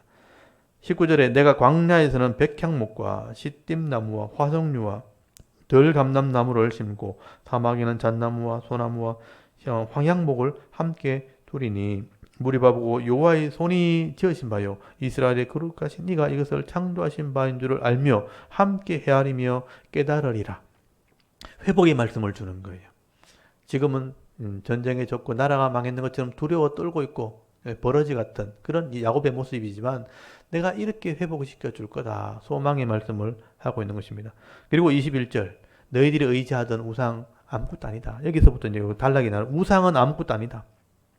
나 여호와가 말하노니 너희 우상들은 소송하라. 너희가 믿었던 우상에게 한번 고소 한번 해봐라. 야곱의 왕이 말하노니 너희는 확실한 증거를 보이라. 장차 당할 일을 우리에게 진술하라. 또 이전 일이 어떠한 것도 알게 하라. 우리가 마음에 두고 그 결말을 알아보리라. 혹 앞으로 올 일을 듣게 하며 뒤에 올 일을 알게 하라. 그리하면 너희가 신들인 줄을 우리가 알리라. 또 복을 내리든지 재난을 내리든지 하라. 우리가 함께 보고 놀라리라. 우상한테 가서 이렇게 재판 한번 해보라는 거예요. 너희들이 미래 할 일들, 일어날 일들 한번 네가 얘기해봐라. 계획들 한번 얘기해봐라. 진짜 이루어지는지 한번 확인해봐라. 그리고 복을 주든지 재앙을 한번 내려봐라. 그렇게 하나님께 재판해보자는 거죠. 그렇게 된다면 내가 신이라고 인정해줄게. 하나님 우상에게 지금 도전하는 거죠. 여러분 우상은 아무것도 아닙니다. 우상을 믿는다고 하는 무당들 그것도 아무것도 아닙니다. 속이는 것이지 거짓으로 이렇게 이 땅에서 속이는 것이지 실제로 이 땅을 다스리거나 어떤 계획을 세워서 성취하거나 이런 신이 아니라는 거죠. 우상은.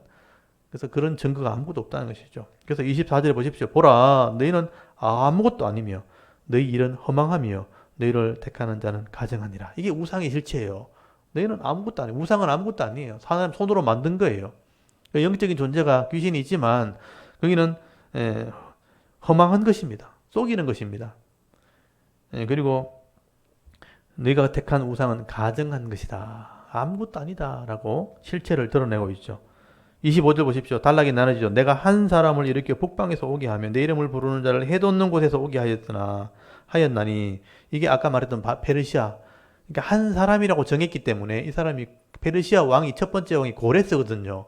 고레스를 지칭한다고 봐야 돼요. 나중에 44장에 보면 실제로 고레스 이름이 나옵니다. 그래서 이 동방에서 오는 한 나라 왕으로 표현되어 있어요. 그래서 한 사람을 내가 불렀다는 거죠. 그래서 해돋는 곳에서 오게 하였나니 그가 이르러 고관들을 석회같이 토기장이가 지능을 밟은 같이 하리니 누가 처음부터 이를 알게 하여 우리가 알았느냐. 그러니까 이런 페르시아가 와서 바벨론을 멸망시킬 것을 하나님 말씀하시잖아요. 우상은 이런 얘기 못해요. 내가 말했다는 거야. 내가 말했고 내가 성취한다는 거예요. 역사를 보면 하나님이 진짜라는 걸 알게 된다는 거예요. 그래서 누가 이전부터 알게 하여 우리가 옳다고 말하게 하였느냐. 알게 하시는 자도 없고 들려주시는 자도 없고 너희 말을 듣는 자도 없도다. 내가 비로소 시온에게 너희는 이제 그들을 보라 하였노라. 내가 기쁜 소식을 전할 자를 예루살렘에 주리라. 내가 본 적 한 사람도 없으며 내가 물어도 그들 가운데 한 말도 대답할 좋은 자가 없도다. 보라 그들은 다 헛되며 그들의 행사는 허무하며 그들이 부어 만든 우상들은 바람이요 공허할 뿐이니라. 내가 계획해서 내가 성취하는 것이지 너희 중에 이거 말할 사람 아무도 없다. 이거 인정하죠? 그래서 우상은 공허하다. 아무것도 아니다. 그냥 바람 같은 거다. 그러니까 이걸 믿고 이제 이스라엘 사람들이 있었다는 거예요. 하나님 마음이 아픈 거죠. 그래서 실제로 이걸 좀 우리가 이방 사람들 중에 아직도 우상을 믿고 섬기는 사람 많거든요. 이 말씀을 읽어주시면 돼요. 사람이 만든 것을 가지고 뒤에 보면 또 나와요. 나무로 고기 구워 먹다가 그 고기 구워 먹는 나무를 가지고 신을 만들어 놓고 자기가 거기서 엎드리고 자기 소원을 이루어줄 것으로 빈다는 거예요. 자기 손으로 만들어 놓고 자기가 거기 신이라고 하는 게 그게 어리석잖아요. 그 잘못된 것이라 말할 사람이 아무도 없느냐 이런 얘기를 하게 됩니다. 그 다음에 42장에서는요 메시아의 사역에 대해서 말씀하게 됩니다. 하나님께서 이런 예언을 하셨고 앞으로 이스라엘 백성들을 통해서 메시아가 오게 되면 메시아가 이런 사역을 하게 될 것이다. 하나님이 이스라엘을 이렇게 회복시켜 구원하신 이유도 이것 때문이죠. 그래서 42장은 메시아의 사역 이렇게 써놓으셔야 돼요. 메시아의 사역. 그래서 42장 1절에 보면 내가 붙드는 나의 종이라고 되어 있죠. 내 마음에 기뻐하는 자, 곧 내가 택한 사람을 보라. 내가 나의 영을 그에게 주었은즉 그가 이방에 정의를 베풀리라. 이렇게 설명을 합니다. 내 종인데 내 기름을 성령을 부어서 내 영을 주어서 이방에 정의를 베푸는 자가 나오게 된다. 이게 메시아죠. 그래서 2절 그 메시아는 외치지 아니하며 목소리를 높이지 아니하며 그 소리를 거리에 들리게 하지 아니하며 조용히 사역한다는 뜻이죠. 3장 3절 상한 갈대를 꺾지 아니하며 꺼져가는 등불을 끄지 아니하고 또 진실로 정의를 시행할 것이며 상한 갈대, 꺼져가는 등불 이거는 연약한 존재들을 말하죠. 가난한 자고 멸시받는 자를 함부로 대하지 않는다 이런 뜻이죠. 그리고 정의를 행한다. 정의는 아까 말씀드렸죠. 하나님 말씀이라고 그랬죠. 정의와 공의. 4절 그는 쇠하지 아니하며 낙담하지 아니하고 세상에 정의를 세우기에 이르리니 섬들이 아까 말했죠. 세상이 그 교훈을 앙망하리라. 이런 메시아가 나오게 된다는 거죠. 5절 하늘을 창조하여 펴시고 땅과 그 소산을 내시며 땅 위의 백성에게 호흡을 주시며 땅에 행하는 자에게 영을 주시는 하나님 여호와께서 이같이 말씀하시되 지금 하나님을 굉장히 강조하고 있죠. 이런 하나님이 창조하시고 또 하늘을 창조하고 땅에 소산을 내고 땅의 백성에 호흡을 주고 땅에 행하는 자에게 영을 주시는 하나님이 이런 말씀하셨다. 중요한 말씀이겠죠. 6절에 나 여호와가 의로 너를 불렀은즉 내가 네 손을 잡아 너를 보호하며 너를 세워 백성의 언약과 이방의 빛이 되게 하리니 여기 너를 세워 그랬으니까 아까 메시아를 얘기하는 거거든요. 이런 창조주가 메시아를 통해서 백성의 언약을 세우네. 언약. 이게 새 언약이 신약이죠. 그리고 이방의 빛이 되게 하신다. 여러분 예수님도 우리 성도들에게 너희는 세상의 빛이라 그랬죠. 예수님이 빛이기 때문에 그래요. 예수님이 세상을 비추는 빛이 여기 요한복음에 보면 예수님이 빛이라고 돼요. 생명이 있고 빛이 있다. 빛이라고 그랬거든요. 빛이 땅 가운데 왔는데 아무도 알아보지 못했다고 이렇게 설명하죠. 예수님이 이방의 빛이에요. 어둠의 빛으로 오시는 분이라고 설명하죠. 그리고 7절 네가 눈먼 자들의 눈을 밝히며 갇힌 자들을 감옥에서 이끌어내며 흑암에 앉은 자를 감방에서 나오게 하라. 이 메시아 사역이죠. 눈먼 자는 보게 하고 또 감옥에 갇힌 죄에 갇힌 자는 풀러주고 지옥에서 건져내는 거죠. 감방에서 이 감방이 감옥, 지옥 같은 거죠. 감방에서 나오게 하듯이 죄인이 들어간 곳이 감방이죠. 지옥으로 들어갈 자를 건져내는 게 메시아 사역이에요. 그 사역을 하게 될 것이다. 8절 나는 여호와이니 이는 내 이름이라. 이게 설명되어 있죠. 내가 여호와인데 이게 내 이름이다. 여호와. 이 여호와라는 것을 원래 언약하시는 하나님이에요. 원래 언약하시는 야훼라고 보통 얘기하죠. 여호와라는 발음은 정확한 발음이 이제 정확한 발음을 몰랐기 때문에 이제 자음에다가 모음을 붙일 때 그 이스라엘 사람들은 하나님의 이름을 입 밖으로 부르지 않기 때문에 자음만 적어놨거든요. 모음이 없으니까 읽을 수가 없잖아요. 그래서 신약에 보면 하나님을 주님이라고 불러요. 그게 주님의 발음이 아도나이거든요. 아도나이의 아오아이를 이 자음에다 갖다 붙이니까 얘가 여호와가 된 거예요. 그래서 이제 자음에다가 아도나이 모음을 붙이니까 여호와라는 발음이 나온 거예요. 그래서 여호와라고 우리가 이름 불렀지만 실제 학자들이 연구해 봤을 때 이 하나님의 이름은 야훼다. 그래서 야훼란 말도 들어보셨죠? 그래서 이제 이게 정확한 발음일 거다 하고 이제 주장을 하는데 둘 다 쓰이는 거예요. 그래서 어떤 뭐 이렇게 교회 가면 하나님을 이 여호와란 말을 야훼라 읽기도 하고 또 이게 통상적으로 그냥 여호와라 읽기도 하는 거예요. 그래서 이제 둘 중에 하나 선택하시면 돼요. 야훼가 좀 좋아 보이면 야훼여 이러면 되고요. 여호와가 좋아 보이면 여호와여 이렇게 하면 돼요. 그래서 하나님의 이름은 여호와다 하는 것. 그걸 기억하셔야 돼요. 내 이름이라 나는 내 영광을 다른 자에게 또 내 찬송을 우상에게 주지 아니하리라. 이게 하나님의 속성이에요. 여기 하나님의 마음이에요. 하나님의 이름이 여호와고 창조주고 구원자고 심판주이기 때문에 내가 다른 어떤 존재에게 다른 우상에게 내 영광은 절대 주지 않는다. 그리고 내가 높임 받는 것. 하나님이 높임 받는 게 우리가 볼 때는 찬송이거든요. 칭송 또는 칭찬 또는 올려드리는 이런 표현인데 그걸 찬송이라고 해요. 찬송. 찬송이란 말 자체가 하나님을 높인다라는 뜻이에요. 거기에 노래를 붙이면 찬송가가 되는 거죠, 사실은요. 그래서 찬송이란 말 자체가 하나님을 칭송한다, 높인다라는 뜻이에요. 그래서 내가 하나님의 이름으로 칭송을 받기를 원하지 내 이 칭송은 다른 어떤 존재에게 주지 않는다. 이게 하나님의 마음이라니까요. 그래서 우리가 하나님만 우리가 찬송해야 되는 거예요. 사실은요. 하나님 백성이 하나님께만 영광을 돌려야 되죠. 나는 내 영광을 다른 자에게 내 찬송을 우상에 주지 아니하리라. 여러분 이 하나님의 속성과 이 하나님을 마음을 아는 하나님 백성이라면 다른 신을 찬송하면 안 되죠. 근데 이스라엘 백성이 그랬다는 거예요. 그러니까 하나님 속이 상하니까 이 말을 지금 하고 있는 거예요. 너희들이 우상을 만들어 놓고 거기 가서 찬송을 하고 영광을 돌렸지 내 영광과 내 찬송은 내가 누구에게도 주지 않는다. 기억해라 이렇게 말하는 거예요. 그래서 하나님의 마음이라 9절에 보라 전에 예언한 일이 이미 이루어졌느니라. 여기 줄을 쳐놓으세요. 하나님이 이때까지 말씀하신 게 다 이루어졌어요. 선지자에게 미리 말했던 게 다 이루어졌어요. 이게 어떤 우상도 할 수 없는 일이죠. 어떤 다른 신도 할 수 없는 거예요. 하나님이 이 일을 역사 가운데 이루셨어요. 그래서 우리가 역사를 공부해야 되는 거예요. 성경에 예언된 것들이 역사에 어떻게 이루어지는지를 확인하면 이 말이 맞는 거죠. 보라 전에 예언한 일이 이미 이루어졌느니라. 그래서 나를 믿을 수 있다는 거죠. 이제 내가 새 일을 알리노니 그 일이 시작되기 전에라도 너에게 이르노라. 그러니까 새 일을 행하는 게 뭐냐면 이 아까 메시아 내 종을 통해서 이방인을 자기 백성을 구원하는 거예요. 그게 신약이에요. 새 일이잖아요.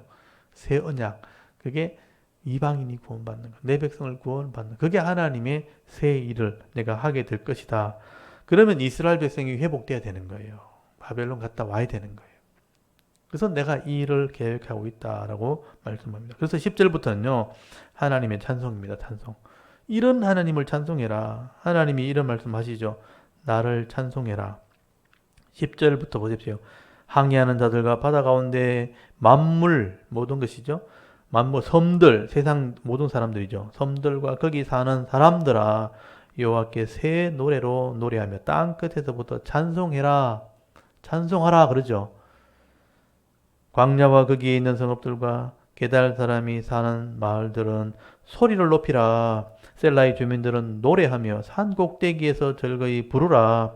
여호와께 영광을 돌리며 섬들 중에 그의 찬송을 전할지어다. 여호와께서 용사같이 나가시며 전사같이 분발하여 외쳐 크게 부르시며 그 대적을 크게 치시리로다 하고 찬송해라.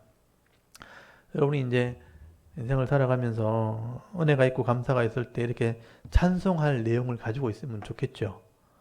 그냥 우리가 뭐 그런 내용이 준비되어 있지 않으면 그냥 감사합니다. 그리고 뭐 별다른 할 말이 없잖아요. 감사합니다. 그리고 다른 표현이 없죠. 그때 이제 이런 시편의 노래들을 찬송을 하면 돼요. 하나님이 나의 구원자시고 또 나의 산성이시고 나의 능력이 되시고 나를 건지시는 분이고 또 하나님이 내 소리를 들으셨고 내가 생명의 고통을 당했을 때 어려움을 당했을 때 나를 살리신 분이다. 이렇게 이제 노래하는 거죠. 그게 찬송입니다. 그래서 좋은 찬송을 가지고 있는 것도 참 좋은 것 같습니다. 그래서 찬송하라. 하나님을 노래하라. 크게 부르라. 부르짖어라. 여러분 찬송하라고 하나님께서 말씀하셨기 때문에 좋은 찬송을 많이 하는 것도 좋은 것입니다. 그 다음에 14절에 보시면 하나님의 약속입니다. 약속. 내가 하나님이죠. 오랫동안 조용하며 잠잠하고 참았으나 내가 해산하는 여인같이 부르짖으려니 숨이 차서 심히 헐떡거릴 것이라. 내가 산들과 언덕들을 황폐하게 하며 그 모든 조목들을 마르게 하며 강들이 섬이 되게 하며 못들을 마르게 할 것이며 내가 맹인들을 그들이 알지 못하는 길로 이끌며 그들을 알지 못하는 지름길로 인도하며 아목이 그 앞에서 광명이 되게 하며 굽은 데를 곧게 할 것이라. 내가 이 일을 행하여 그들을 버리지 아니하리니. 놀라운 일을 행한다는 거죠. 조각한 우상을 의지하며 부어 만든 우상을 향하여 너희는 우리의 신이라 하는 자는 물리침을 받아 크게 수치를 당하리라. 하나님 말씀하시다가도 한 번씩 우상만 생각하면 화가 나는 거예요. 우상 앞에 가가지고 신이라 하는 자들 내가 수치를 당하게 할 거다. 이거 한마디 딱 써놨죠. 17절. 그리고 18절에 너희 못 듣는 자들아 들어라. 너희 맹인들아 밝게 보라. 맹인이 누구냐? 내 종이 아니냐? 이스라엘 백성이 왜 망했냐면 이사야가 처음 그렇게 부름받았죠. 들어도 듣지 못하고 보아도 보지 못해가 망했잖아요. 그래서 맹인들이라고 표현한 거죠. 너희들이 맹인들에서 망한 거 아니냐? 내 종이 아니냐? 누가 내게 보내는 내 사자같이 못 듣는 자겠느냐? 누가 내게 충성된 자같이 맹인이겠느냐? 누가 여호와의 종같이 맹인이겠느냐? 네가 많은 것을 볼지라도 유익하지 않으며 귀가 열려 있을지라도 듣지 아니하는도다. 그래서 망한 거예요. 여호와께서 그의 의로 말미암아 기쁨으로 교훈을 크게 하며 존귀하게 하려 하셨으나 이 백성이 도둑 맞으며 탈취를 당하며 다 굴 속에 잡히며 옥에 갇히도다. 노략을 당하되 구할 자가 없고 탈취를 당하되 되돌려 주라 할 말할 자가 없도다. 너희 중에 누가 이 일을 귀를 기울이겠느냐? 누가 뒤에 올 일을 삼가 듣겠느냐? 야곱이 탈취를 당하게 하신 자가 누구냐? 여긴 줄을 쳐놓으십시오. 하나님이 그렇게 말씀을 해도 또 보여주어도 깨닫지 못하고 듣지 못하고 보지 못해 망했잖아요. 그래서 망하게 하신 분이 하나님이에요. 그래서 야곱이 이렇게 탈취를 당하게 하신 분이 누구냐? 이스라엘을 약탈 자들에게 넘기신 자가 누구냐? 여호와가 아니시냐? 이런 망하게 하신 분도 여호와예요. 우리가 그에게 범죄하였도다. 죄를 지었기 때문에 망한 거죠. 그래서 바벨론에게 멸망당했다는 것입니다. 그들이 그 길로 다니기를 원하지 아니하며 그의 교훈을 순종하지 아니하였도다. 순종하지 않아서 망한 겁니다. 그러므로 여호와께서 맹렬한 진노와 전쟁의 위력을 이스라엘에게 쏟아 부으심에 진노와 전쟁의 위력이잖아요. 바벨론에게 망하게 한 거죠. 쏟아 부으심에 그 사방에서 불타오르나 깨닫지 못하며 몸이 타나 마음에 두지 아니하였도다. 그래서 이스라엘 백성이 망하게 되었다 하는 얘기를 하게 된 것입니다. 그래서 우상에게 엎드리고 불순종해서 결국 되게 망하게 하신 분도 하나님이죠. 그리고 이제 43장에 보면 망하게 하신 분도 하나님이지만 구원하실 분도 하나님이죠. 그래서 43장은 구원하시는 하나님이에요. 내가 너를 구원하리라. 43장은 굉장히 이제 중요한 말이기도 하고 위로의 말씀이에요. 한번 보십시오. 이 43장을 잘 보십시오. 야곱아, 너를 창조하신 여호와께서 지금 말씀하시니라. 여기 야곱에게 하신 말씀이죠. 이스라엘아, 너를 지으신 이가 말씀하시니라. 너는 두려워하지 말라. 첫 마디가 뭐냐면 두려워하지 말라. 아까는 말 안 들어서 망하겠다 그랬잖아요. 그래서 회복시켜 줄 때 어떻게 하느냐? 내 백성이기 때문에 구원한다는 거죠. 그래서 두려워하지 말라. 내가 너를 구속하였고 내가 너를 지명하여 불러나니 너는 내 것이라. 이것도 많이 들어보셨을 거예요. 구속했다. 값을 지불한 거죠. 내가 너를 값을 지불해서 구원해냈다. 내가 너를 지명하여 불러나니 너는 내 것이라. 이걸 가지고 찬양을 많이 만들었죠. 너는 내 것이라. 이런 찬양이 있죠. 2절에 네가 물 가운데 지날 때 내가 너와 함께 할 것이라. 강을 건널 때 물이 너를 침몰하지 못하게 할 것이며 네가 불 가운데 지날 때에 타지도 아니할 것이요 불꽃이 너를 사르지도 못하리니 대저 나는 여호와 네 하나님이요 이스라엘의 거룩한 이요 네 구원자임이라. 네 구원자 하는 거 줄을 쳐놓으시고 네 구원자임이라. 내가 애굽을 너의 속량물로 구스와 스바를 너 대신 주어노라. 네가 내 눈에 보배롭고 존귀하며 내가 너를 사랑하였은즉 내가 네게 네 대신 사람들을 내어 주며 백성들이 네 생명을 대신하리니 두려워하지 말라. 내가 너와 함께하여 네 자손을 동쪽에서부터 오게 하며 서쪽에서부터 너를 모을 것이며 내가 북쪽에서 이르기를 내놓으라. 남쪽에서 이르기를 가둬두지 말라. 내 아들들을 먼 곳에서 이끌어 내 딸들을 이끌며 내 딸들을 땅 끝에서 오게 하며 내 이름으로 불려지는 모든 자 곧 내가 내 영광을 위해 창조한 자를 오게 하라. 그를 내가 지었고 그를 내가 만들었느니라. 그러니까 여기 보시면 7절에 내 이름으로 불려지는 모든 자잖아요. 하나님 이름을 믿는 사람들, 내 영광을 위해 창조한 자들 내가 다 오게 할 거다. 나라가 망한 뒤에 이런 말 할 수 있잖아, 그죠?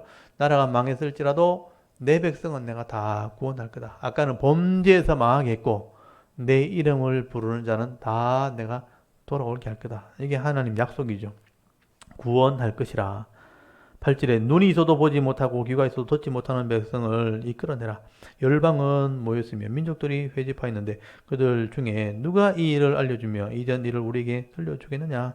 그들이 그들의 증인을 세워서 자기들의 옳음을 나타내고 듣는 자들을 옳다고 말하게 하여 보라. 나 여호와가 말하노라.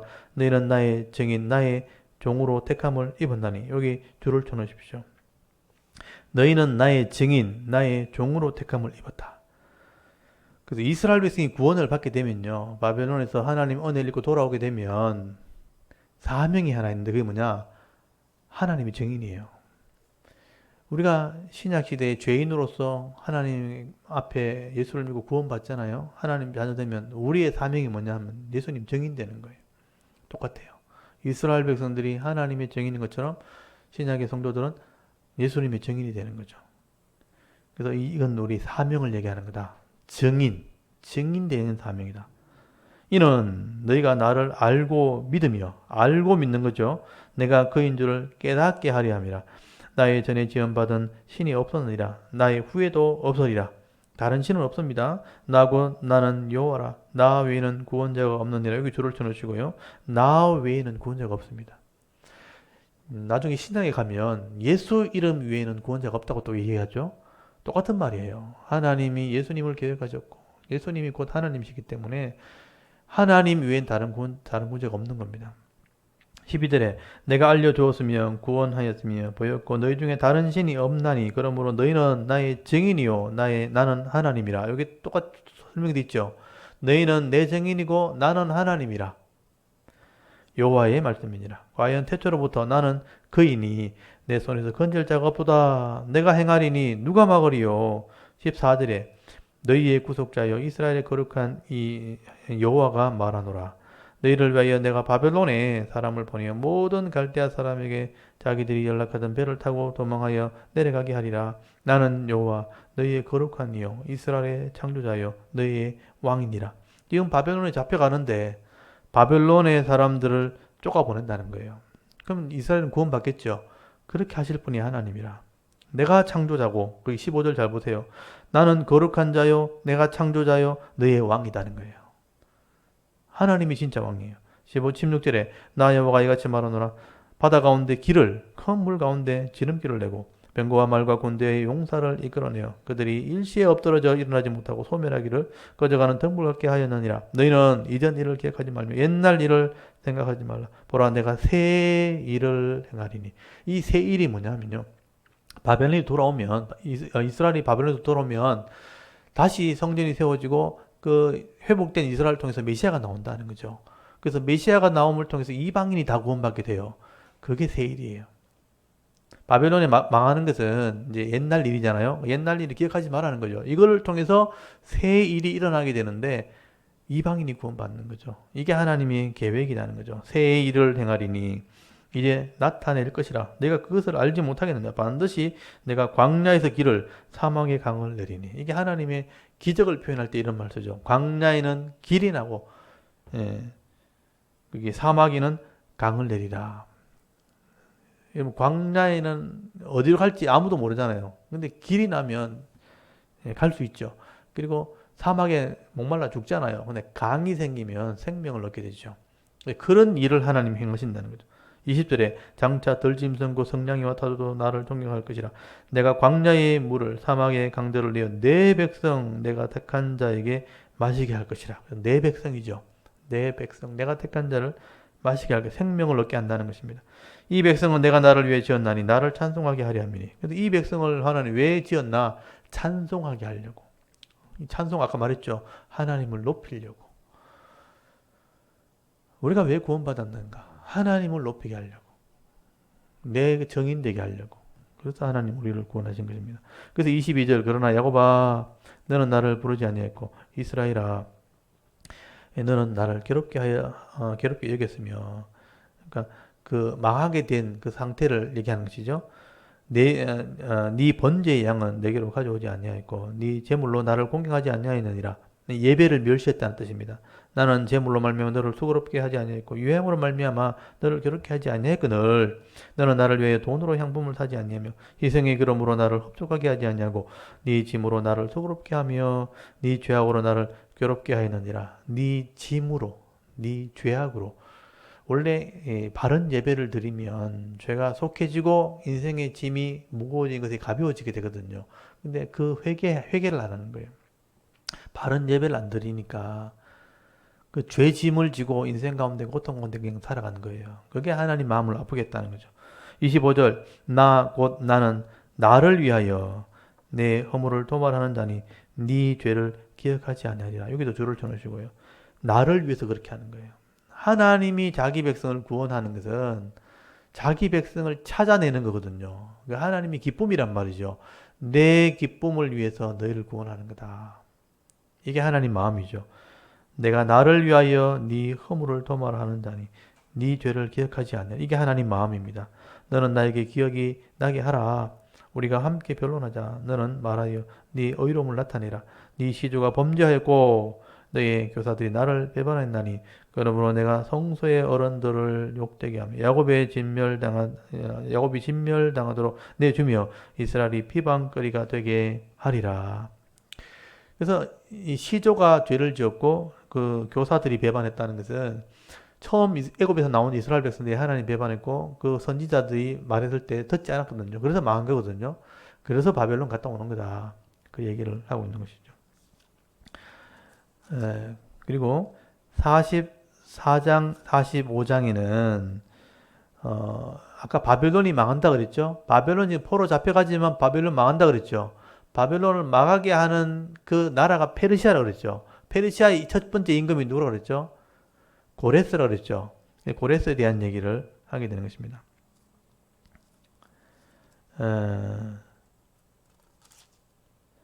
그래서 이제 뒤에 나오는데 지금 44장, 45장 고레스 얘기하고 46장, 47장 이렇게 넘어가면 바벨론에 대한 얘기를 하는데 한 장만 더 할게요. 44장까지만 하겠습니다. 44장 여기 보면 하나님께서 고레스를 준비하시면서 내가 한다, 내가 이 얘기를 계속해요. 내가 구원자고 내가 하나님이다 하는 얘기. 이게 저는 이걸 읽을 때마다 어떤 생각이 나면 하나님의 자존심인 거예요. 내가 신인데, 내가 하나님인데 내 말을 안 듣고 나를 안 믿는 거예요. 그래서 여러분 한번 생각해 보세요. 부모님이 계시는데 여러분 부모님 말 안 들으면요. 부모님이 내가 아버지다 이렇게 얘기해요. 내가 너를 낳았다. 내가 네 어미고 네 아버지다. 이런 얘기 들어보셨나요? 들었으면 여러분 말 안 듣는 사람인 거예요. 그러니까 아버지의 자존심이 있는 거예요. 그냥 눈치껏 이렇게 계속 말 들으라고 얘기하는데 계속 말 안 들으면 잠깐만 와봐라 이렇게 얘기해요. 딱 앉혀놓고 한참 계시다가 내가 널 낳았다. 내가 네 아이비다. 내가 네 엄마다. 네가 그럴 수 있냐? 이렇게 말한단 말이에요. 그런 말을 한다는 걸 잘 보십시오. 하나님 왜 그렇게 말씀하시는가? 44장 1절 보세요. 나의 종 야곱, 내가 택한 이스라엘아, 이제 들어라. 이제 불러온 거예요. 잠깐만 와봐라. 딱 앉혀놓고 잘 들어봐라. 너를 만들고 너를 모태에서부터 지어낸 너를 도와줄 여호와가 이같이 나왔다 그러잖아요. 나의 종 야곱 내가 택한 여수로나 두려워하지 말라. 이 여술이라는 이름은 신명기 32장에 보면 이스라엘의 별명이에요. 처음부터 하나님께서 내가 너를 택했지만 여수로나 네가 배부른 나 발로 찰 거다. 하나님 벌써 그렇게 말씀하셨거든요. 그 이름이에요. 3절 나는 목마른 자에게 물을 주며 마른 땅에 시내가 흐르게 하며 나의 영을 네 자손에게 나의 복을 네 후손에게 부으리니 그들이 풀 가운데서 솟아나기를 시냇가의 버들같이 할 것이라. 한 사람은 이르기를 나는 여호와께 속하였다 할 것이며 또 한 사람은 야곱의 이름으로 자기를 부를 것이며 또 다른 사람은 자기가 여호와께 속하였음을 그의 손으로 기록하고 이스라엘의 이름으로 존귀 여김을 받으리라. 이스라엘인 왕인 여호와 이스라엘의 구원자이신 만군의 여호와가 이같이 말하노라. 여기서 줄을 쳐놓으시면 나는 처음이요 나는 마지막이라. 나 외에는 다른 신이 없느니라. 이게 요한계시록에 인용된 말이거든요. 내가 처음이고 내가 마지막이다. 내가 처음 창조했고 내가 심판할 거다. 다른 신이 없다. 내가 영원한 백성을 세운 이후로 나처럼 외치며 알리며 나에게 설명할 자가 누구냐. 있거든 될 일과 장차 올 일을 그에게 알릴지어다.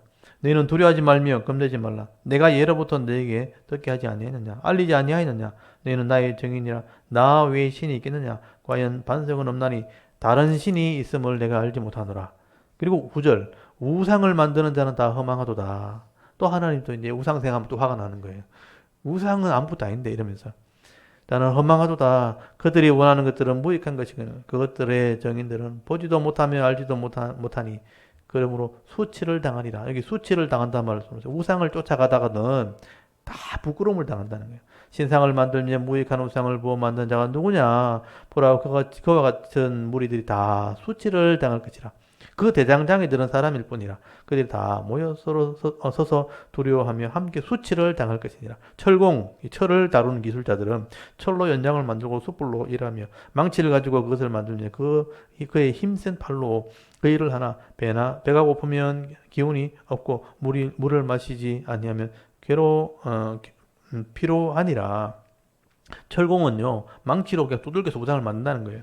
13절에 목공은 줄을 내려 재고 붓으로 긋고 대패로 밀고 곡선자로 그어 사람의 아름다움을 따라 사람의 모양을 만들어 집에 두게 하며 그는 자기를 위하여 백향목을 베며 디르사 나무와 상수리 나무를 취하며 숲의 나무들 가운데 자기를 위하여 한 나무를 정하며 나무를 심고 비를 맞고 자라게도 하느니라. 이 나무는 사람이 땔감을 담는 것이거늘 그것을 가지고 자기 몸을 덮게도 하고 불을 피워 떡을 굽기도 하고 신상을 만들어 경배하며 우상을 만들어 그 앞에 엎드리기도 하는구나. 그 중에 절반은 불에 사르고 그 절반은 고기를 구워 먹고 배불리며 또 몸을 덮게 하며 이르기를 따뜻하다 내가 불을 보았구나 하면서 그 나머지로 신상 그 자기 우상을 만들고 그 앞에 엎드려 경배하며 그것으로 기도하여 이르기를 너는 나의 신이 나를 구원하라 하는도다.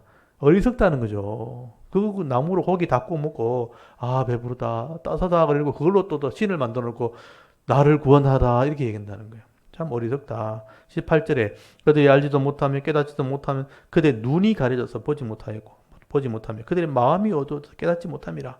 이런 우상을 쫓아가는 사람들은요. 여기 보면 눈이 가려져서 안 보이는 거예요. 마음이 어두워져서 깨닫지 못하는 거예요. 19절에 마음의 생각도 없고 지식도 없고 총명도 없으므로 내가 그것을 절반을 불사르고 또는 그 숯불 위에 떡을 굽고 고기도 구워 먹거늘 내가 어찌 그 나머지로 가증한 물건을 만들겠으며 내가 어찌 그 나무토막 앞에 굴복하리요.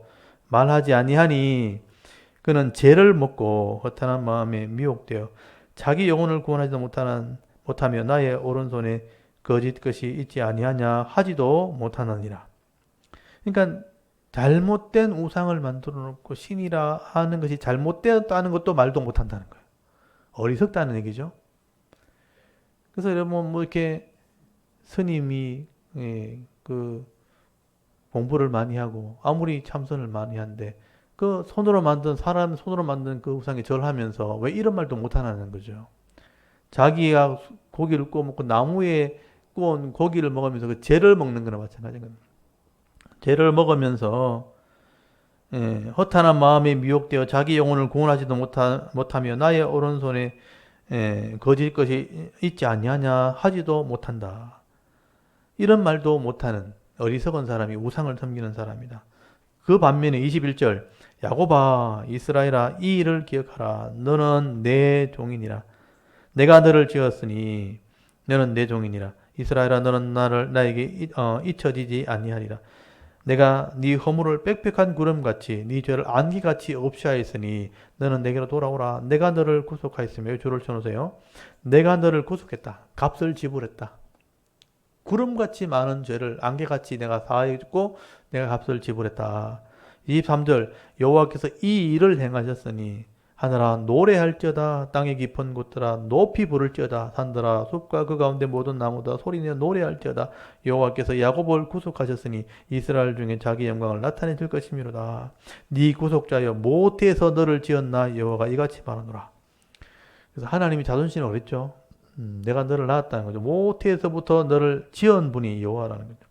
나는 만물을 지은 여호와라. 홀로 하늘을 폈으며 나와 함께 한 자 없이 땅을 펼쳤고 헛된 말을 하는 자들의 징표를 패하며 점치는 자들을 미치게 하며 지혜로운 자들을 물리쳐 그들의 지식을 어리석게 하며 그의 종의 말을 세워주며 또 그의 사자들의 계획을 성취하게 하며 예루살렘에 대하여 이르기를 여기 사람이 살리라 하며 여기 예루살렘은 저는 이게 동그라미를 쳐주십시오. 예루살렘은 사람에 살게 될 거다. 그러니까 예루살렘 망하거든요. 망하고 난 뒤에 다시 회복시키는 분이 하나님이에요. 그래서 예루살렘은 사람이 살게 될 것이라 이렇게 말하며 유다 성읍들, 예루살렘을 두르고 있는 성읍들을 대하여 중건될 것이라. 내가 황폐한 곳을 복구시키라 하며 기쁨에 대하여 이르기를 말하라. 내가 네 강물들을 마르게 하리라 하며 여기 고레스 나오잖아요. 고레스를 동그라미 줬어요. 페르시아의 첫 번째 왕이에요. 고레스에 대하여는 내가 내 목자라. 고레스는 하나님 목자라고 명하게 됩니다. 그가 나의 모든 기쁨을 성취하리라 하며 예루살렘에 대하여 이 고레스가 예루살렘에 대하여 중건되리라 명령을 내립니다. 또 성전에 대하여서는 네 기초를 놓을지니라 하는 자니라 그랬죠. 그래서 에스라서 1장에 보면요. 고레스 칙령이 나와요. 실제 고레스가 명령했던 명령문이 나와요. 고레스가 바벨론을 무너뜨리고 난 뒤에 이스라엘 포로를 풀어주면서 성전을 건축하라는 명령을 내려요. 이 예언대로 된다는 거예요. 그래서 이 일을 행하시는 분이 누구냐면 하나님이에요. 앞으로 장차될 일을 지금 말하고 있는 거예요. 내가 하나님이라는 거예요. 내가 너를 구속하였고 내가 너를 회복시켜 줄 거다. 그 분이 하나님이라 하는 얘기를 하게 돼요. 그리고 이제 45장 1절에 고레스에 대한 얘기를 더 해요. 이 고레스는 내가 기름 부어 세웠고 그는 나를 모르는데 나는 그를 안다는 거예요. 그래서 여기 보면 4절 한번 보세요. 내가 나의 종 45장 4절이에요. 내가 나의 종 야곱 내가 택한 자 이스라엘 위하여 네 이름을 불러 너는 나를 알지 못하였을지라도 네게 칭호를 주었노라. 페르시아 왕이라는 칭호를 주신 분이 하나님이에요. 나중에 이제 고대 역사를 공부해 보면 이 고레스는 원래 죽어야 될 사람이에요. 근데 하나님이 살려낸 거예요. 그래서 페르시아의 왕을 삼으시고 메대를 점령하게 하시고 그 메대 페르시아를 합병하면서 바벨론을 멸망시킨 그 사람이 고레스예요. 고레스는 하나님을 잘 몰라요. 근데 하나님이 고레스를 세운 거예요. 역사를 통해서 이것이 증명이 되는 것이죠. 그래서 이 고레스 얘기는 다음 주에 와서 조금 더 구체적으로 설명을 하겠습니다. 지금 44장까지 제가 읽었는데 이렇게 들어보니까 하나님의 감정이 좀 나타나 있죠. 하나님이 굉장히 속이 상했는 건 뭐냐면 내가 구원했고 내가 하나님 백성 삼았는데 이 하나님 백성 삼은 이스라엘 백성이 하나님을 잊어버린 거예요. 우상을 섬기고 있고 세상에 왕들을 의지하려고 하고 있고 그래서 망하게 되었다는 얘기를 하고 있는 거죠. 그래서 돌아오면 내가 누군 줄 좀 알아라. 그 얘기를 계속 하는 거예요. 내가 신이다. 이 땅을 창조하신 분이고 다스리시는 분이 나 외엔 다른 신이 없다는 거예요. 그리고 너희를 구원할 자가 내라는 거예요. 내 이름을 좀 노래해라. 찬송해라. 여러분 솔직히 이렇게 서로 이렇게 하면서 사람들이 무시할 때 내가 좀 이렇게 이런 사람인데 나를 좀 칭찬해라. 이런 말 쉽지 않잖아요. 그렇지 않나요? 내 욕하지 말고 내 좋은 사람이니까 칭찬해라. 내 입으로 이런 말 하기 쉽지 않죠. 참 이게 참 부끄러운 건데 하나님이 이렇게 말씀하실 정도면 하나님이 얼마나 속이 상했으면 하나님이 그런 말씀 하셨겠어요. 부모님이 자녀한테 내가 네 아버지다. 나를 좀 존중히 여기라. 이런 말하기 쉽지 않거든요. 근데 그런 말 할 때까지 갔다는 것은 굉장히 심각한 상태인 거죠. 하나님이 그런 마음으로 지금 이스라엘 백성을 대하고 있고, 정말 사춘기 말 안 듣는 자기 아들한테 책망하듯이 이스라엘 백성을 책망하고 있는. 그러니까 하나님이 인간적인 표현을 그렇게 하신 것이죠. 좀 알아뒀으면 좋겠다. 근데 그런 상황에서 여러분, 하나님을 정말 하나님의 마음을 깨닫고 하나님의 이름을 진심으로 부르고 엎드리면서 찬송하는 사람이 있다면 하나님이 얼마나 귀엽겠어요. 얼마나 기쁘겠어요. 혼자 한다 해도 그 하나님의 이름을 부르면서 기도하고 찬송하는 그 사람이 있다면 하나님이 귀담아 들으시는, 귀담아. 제가 나를 아네. 이러면서 막 듣고 혼자 막 웃고 막 이렇게 기뻐하면서 내가 다 들어줘야지. 이러면서 그게 하나님 마음이라고요. 근데 그 하나님을 알아주는 사람이 말씀을 모르니까 하나님도 모르는 거예요. 그냥 아는 척하고 살아가는 거죠. 진심으로 아는 것이 정말 하나님 기뻐하게 하는 겁니다. 그래서 그런 사람이 되어서 살아가는 거, 그게 행복한 거 사실은요. 하나님이 세상 안에, 하나님 창조 세계 안에서 하나님을 기쁘시게 하는 사람이 있다면 하나님이 정말 기뻐하는 사람이 되는 것입니다. 그래서 무엇이든지 좀 경건하고 무엇이든지 좀 사랑받을 만하고 무엇이든지 좀 칭찬할 만한 사람이 되라고 늘 말씀하시거든요. 오늘도 이 말씀들을 좀 보시면서 하나님 마음을 좀 읽을 수 있는 그런 은혜가 있으면 좋겠습니다. 오늘 44장까지 이사야 40장부터 전혀 다른 내용이라 그랬죠. 이 44장까지 일주일 동안 또 말씀 묵상하시면서 하나님을 기쁘시게 하는 그런 삶을 살아가는 또 우리 모습이 되었으면 좋겠습니다. 우리 잠깐 기도하고 마치겠습니다. 하나님, 오늘도